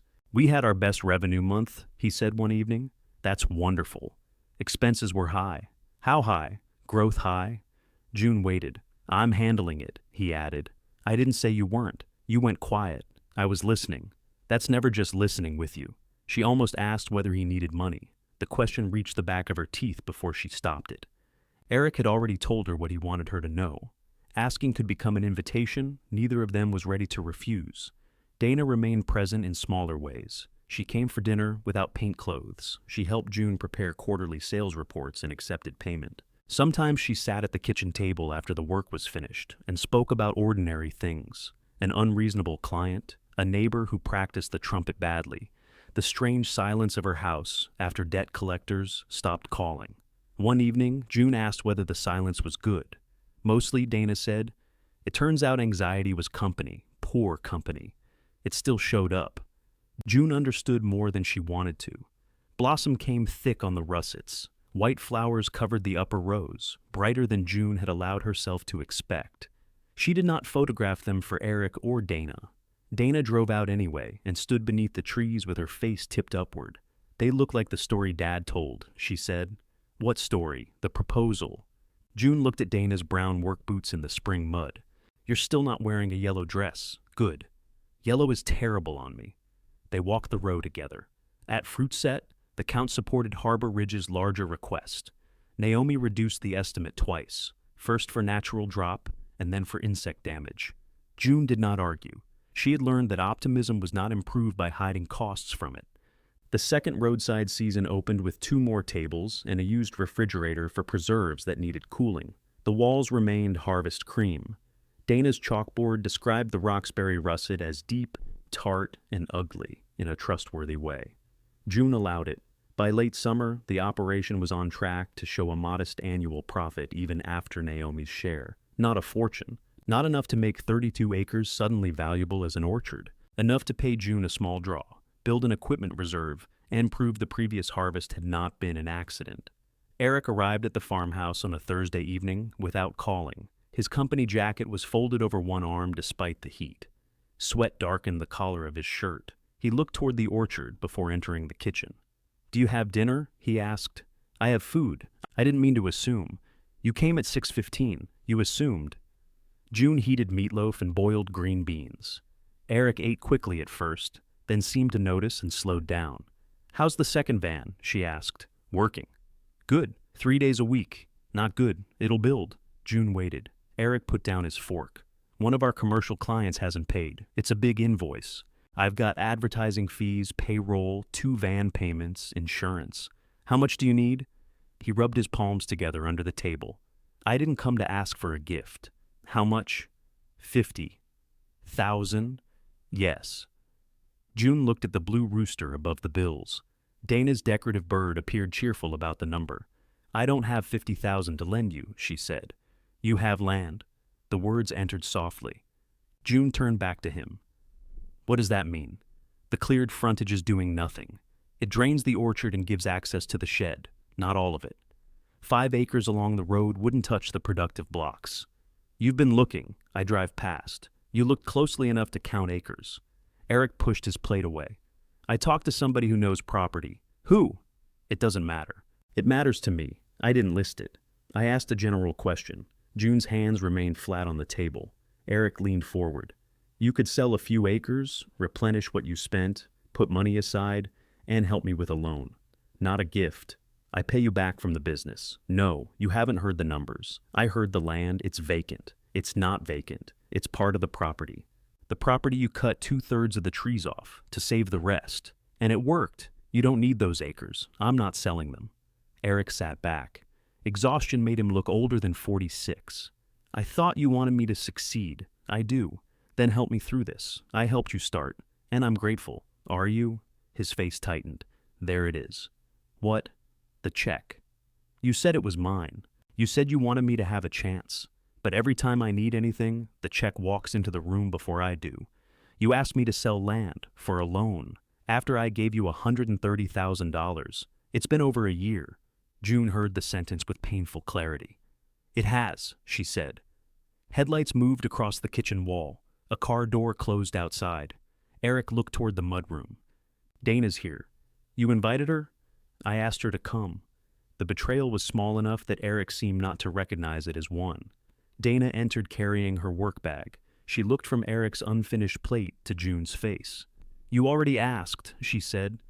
He already asked, June replied. Dana set down the bag. Maybe we should all sit. I am sitting. Eric stood and carried his plate to the sink. I told her 5 acres. Dana pulled out a chair. No one is saying she has to agree tonight. Then why are you here? June asked. Dana glanced at Eric. Because selling a small piece might give you security too. There it was, not Eric's desperation, but concern shaped like a lid. June looked from one child to the other. You both took the cash, she said. I kept the orchard. Dana flinched. You gave us the cash. Yes. No one took anything from you. June felt the old kitchen gather around the 3 of them. The coffee cups, the envelopes, the promises made while rain ran down the windows. No, she said. You only took me at my word. Dana's mouth tightened. That's not what I meant. It's what happened. You told us the money was ours. It was. You told me to clear my debt. I wanted you to. Then you don't get to turn it into evidence that I abandoned you. June looked at Dana's work bag beside the chair. You didn't abandon me. You keep saying children. You keep saying both of us. Because both of you accepted the money. Eric turned from the sink. So, we should have refused it. I don't know. Would that have made us good enough? This is not a test. Everything with you is a test, he said. The orchard, the work days, the shed. We show up, but it's the wrong day. We help, but not long enough. We build businesses, but too fast. We call, but you hear what we don't say. June could feel Walter's old answer waiting inside her. If you think everything is a test, perhaps you know you're failing. She let it go unanswered. Dana rubbed her forehead. Can we separate 2 things? Eric needs help. The land might provide it without hurting the orchard. That does not mean we think we own the place. You called it security for all of us. For you too. I have security. You spent 1/3 of what you kept in the first year on work that needed doing. And what happens when the farmhouse needs a furnace? Or the well goes, or you fall again. June almost laughed. The list sounded so much like Eric's first suggestion at the table that she could see the rain on his coat. Something will always be next, she said. That's why you keep reserves, Dana replied. I do? How much? I am not discussing my account balance. You discussed ours before giving us the checks. You brought me yours, because you asked. Eric came back to the table, but remained standing. No one is trying to take the whole orchard. 5 empty acres. Cleared acres. Fine. Cleared. Words matter. Only when you can use them against us. June's hand moved toward her coffee cup and found nothing. She had never offered coffee. The meatloaf sat cooling on Eric's plate beside the sink, and the green beans had begun wrinkling in their serving bowl. She rose, filled the coffee pot halfway, and carried it to the sink. Dana watched her. What are you doing? Making coffee? Now? We seem committed. Water struck the glass pot. The ordinary sound steadied her. Eric pulled out a chair and sat. If you don't want to help me, say that. June turned off the faucet. I don't want to sell land to finance the second stage of a business I already helped finance. That's not the same thing. It is exactly the thing you asked. It would be a loan. And if the business doesn't recover, it will. Then reduce your costs and let it. He stared at her. Reduce how? Sell the second van. It's under contract. Then keep one technician busy and drive the other van yourself. I do field work now. Do more. I need someone managing sales. Then manage sales from the van. You think I haven't considered this? I think you have choices you dislike, and you don't. June placed the half-full pot on the machine. I made mine. The coffee maker clicked and began its low sputtering. Eric looked toward the window, where darkness concealed the orchard. You would rather watch me lose the company than sell land you don't use. Shrinking is not losing. It is when you're trying to grow. Naomi told me to cut the orchard down to the size of the life I had. She was right. This isn't an orchard. No. It's a business with 2 vans when one has work. His face changed as if she had slapped him. Dana said, "Mom?" He asked what I thought. No, he asked for help. June sat again. I will help him eat. I will give him a room if he needs one. I will help him make calls, look at numbers, or carry boxes out of that expensive storage unit. I will not sell part of my life so he can avoid cutting part of his plan. Eric gave a short laugh. A room? That's what you think I need? I don't know what you need. 50,000. Then not from me. The coffee machine hissed. Dana's eyes were bright, but her voice remained controlled. I still have some of my money. Eric looked at her. No, I could return it to Mom. No, June said. Then she could decide whether to lend it. No. Dana pushed her chair back. Would you stop saying no long enough to hear me? I gave you that money to end your debt, and it did. Then let it stay ended. I have 27,000 left. Eric turned on her. You said you used it for the furnace. I did. This is what remained. I'm not taking your money. You'll take Mom's land. I'm asking for a loan based on an asset. You're asking her to sell it because she won't borrow against it. I will not borrow against it either, June said. Eric put both hands over his face. For a moment, none of them spoke. Dana reached toward him, then stopped before touching his arm. June poured 3 cups of coffee. Eric did not take his. I didn't give you the checks as a contract, June said.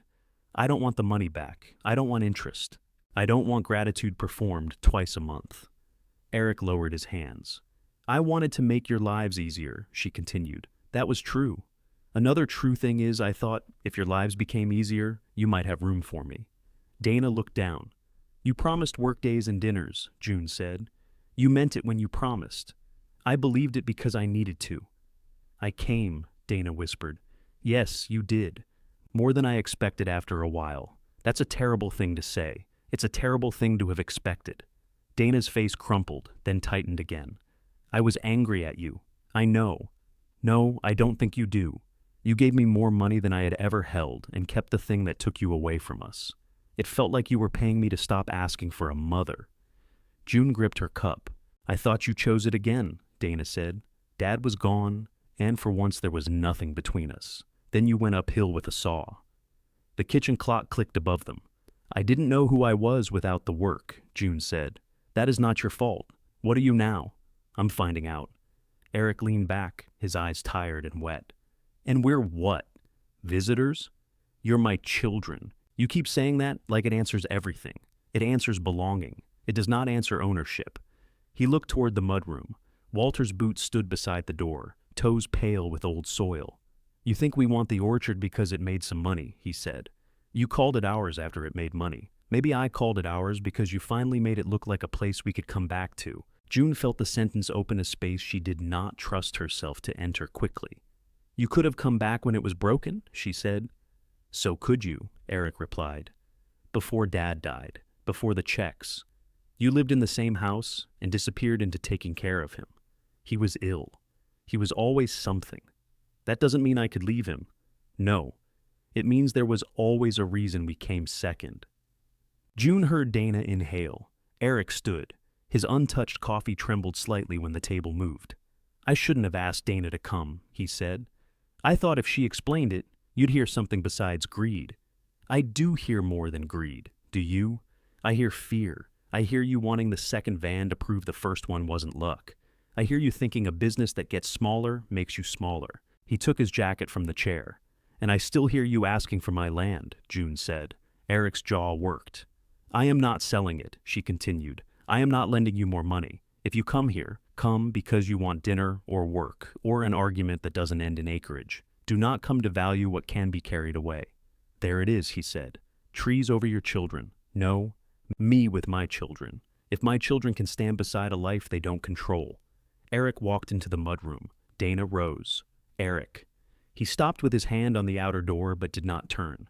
June's heart beat hard enough to hurt beneath her ribs. If the business fails, she said, you can still come home. He opened the door. It won't fail, he replied, and left.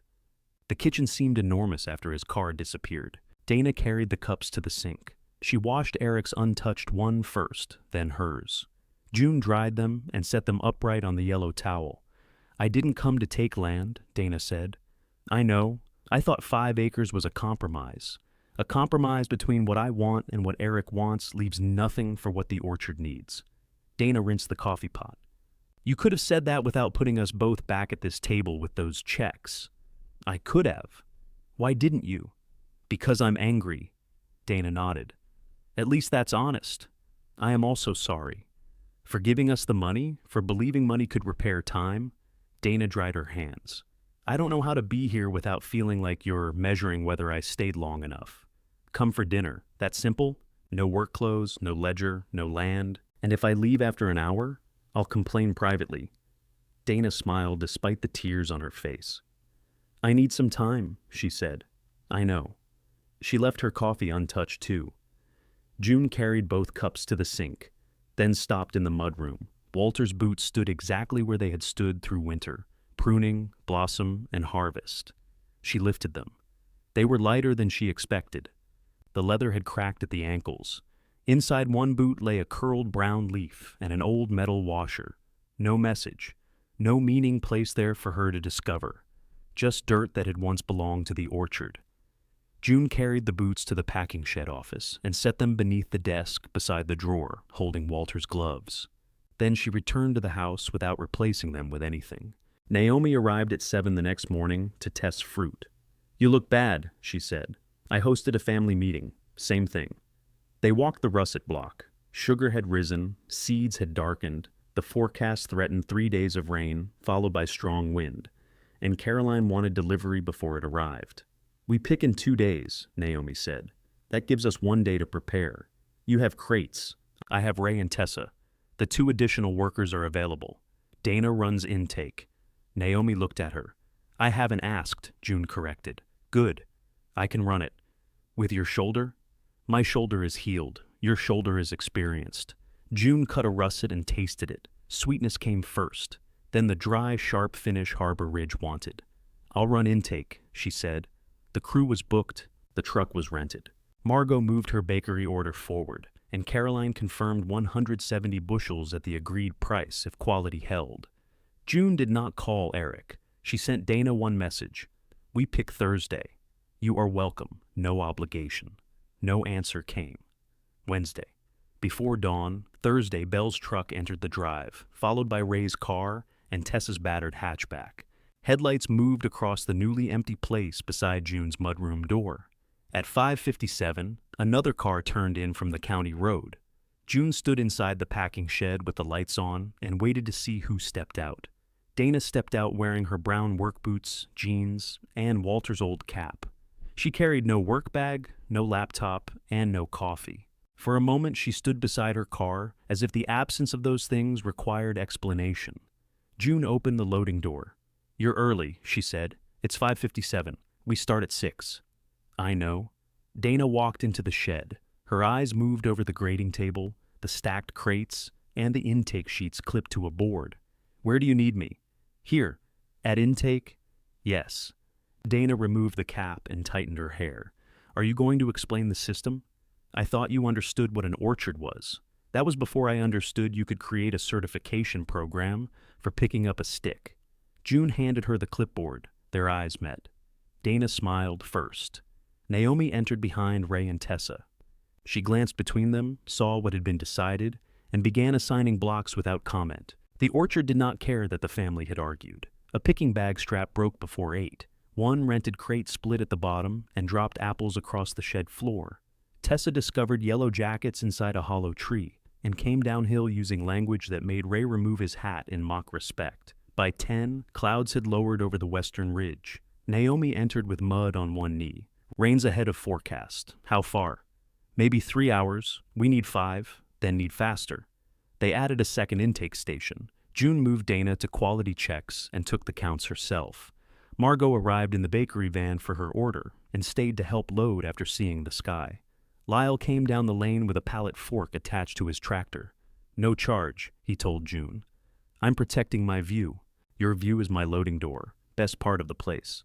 By noon, the truck held 118 bushels. The russet block still had 4 rows to pick. Wind lifted the undersides of the leaves, turning the trees pale. Ray and Tessa worked separate sides of the same row. Naomi moved crates herself. Dana came in with a full picking bag hanging from her shoulder. "What are you doing?" June asked. "Picking. You're supposed to be grading. Margot's grading. You changed assignments without asking Naomi." Dana set the bag on the table. "I asked Naomi." June looked toward the loading door. Naomi stood outside, smiling with only one corner of her mouth. "Long pull, light pressure," Dana said. "That's pruning. It applies to many things." Rain began at 2:16, lightly at first. The crew kept picking. Drops tapped the metal roof and darkened the dust on the apples. At 2:30, Naomi stopped work in the upper block before the wet ladders became dangerous. The count stood at 168 bushels. Caroline had requested 170. "We can fill 2 from the lower spy block," June said. "Those are Margot's," Naomi replied. "I can ask her." Margot, overhearing from the grading table, shook her head.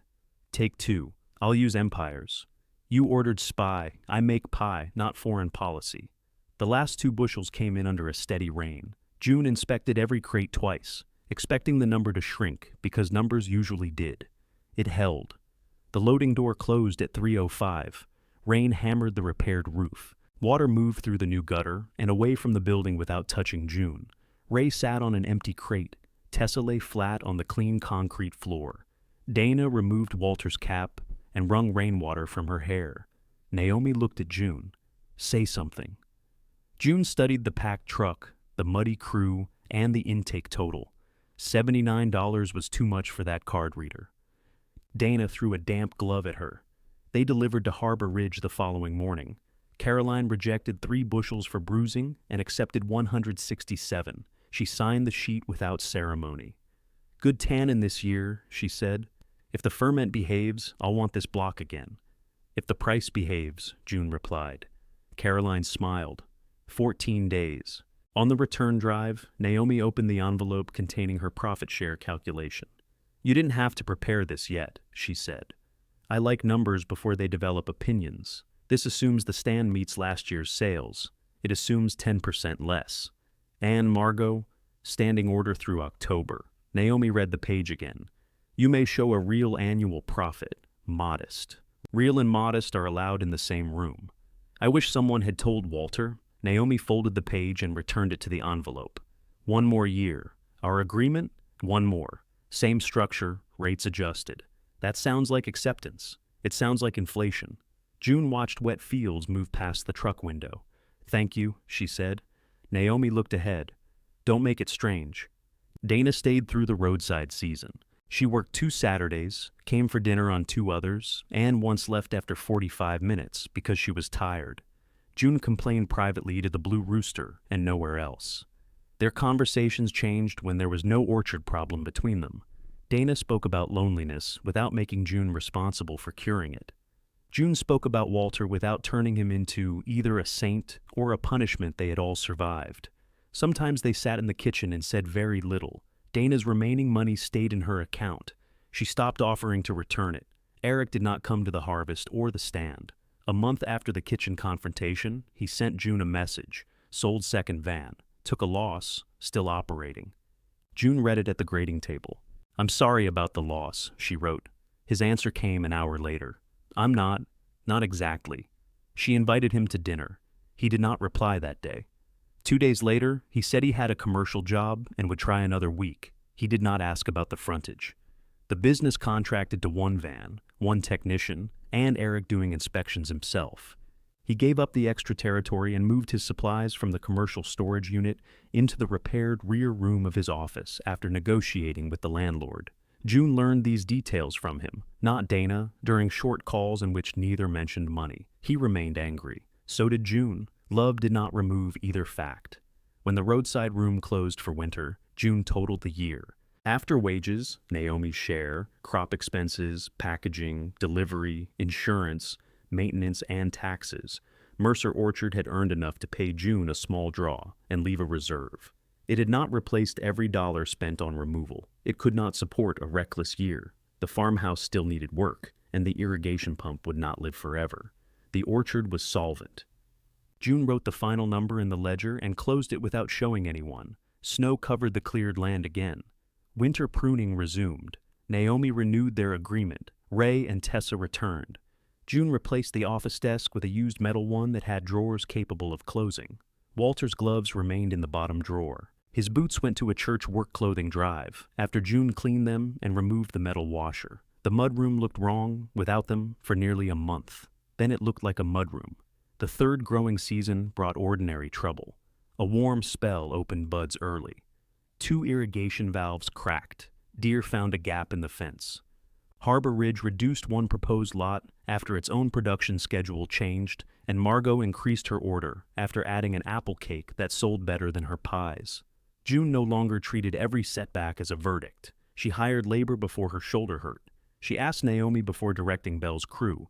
She paid Dana for accounting and refused to let her work the stand without taking either wages or a share of lunch. Eric visited once in spring. He arrived in the original van and parked beside the shed. The company logo had begun peeling near the rear wheel. "You need that rewrapped," June said. "I need many things." He walked the surviving rows with her.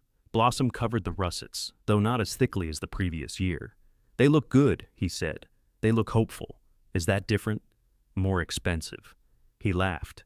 At the hilltop, cleared acreage stretched toward the road. Grass and clover now held the soil. Eric looked at it for a long time. "I was scared," he said. "I know. I thought if I got smaller, everybody would know I'd failed again." "Did they?" "Probably." Then they went to lunch. June nodded. "I'm still mad you wouldn't help," he said. "I'm still mad you asked. That seems fair." "It doesn't have to be fair yet." He came for dinner and left before dark. He did not promise a date for returning. The third harvest finished under a clear October sky. Harbor Ridge took its contracted lot. Margot's Bakery bought the best Spy and the homeliest Cortlands. The roadside room sold apples, preserves, and cider made from Mercer fruit under Harbor Ridge's label. The year would not make anyone rich. It would pay the people who worked, pay June, strengthen the reserve, and leave enough for dormant pruning. June held a harvest supper in the packing shed after the final Saturday. 2 folding tables were pushed together beneath warm work lights. Naomi brought cornbread. Ray brought beans with enough pepper to make Lyle accuse him of violence. Tessa carried in roast chicken.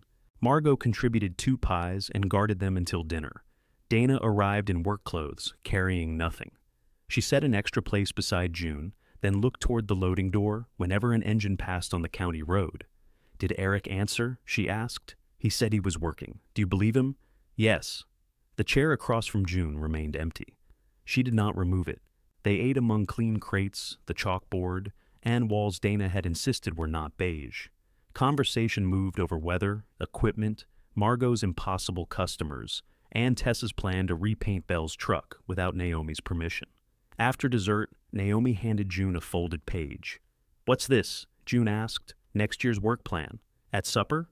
"You created this behavior." June unfolded it. At the bottom, beneath scheduled pruning and block improvements, Naomi had written, "Partnership renewal, pending tolerance." June passed her a pen. Dana leaned over to read. "You should have me review that." "You're off the clock," June said. "I'm always an accountant. That sounds lonely." "It is." June placed her hand over Dana's for a moment. Dana turned her palm upward and held on.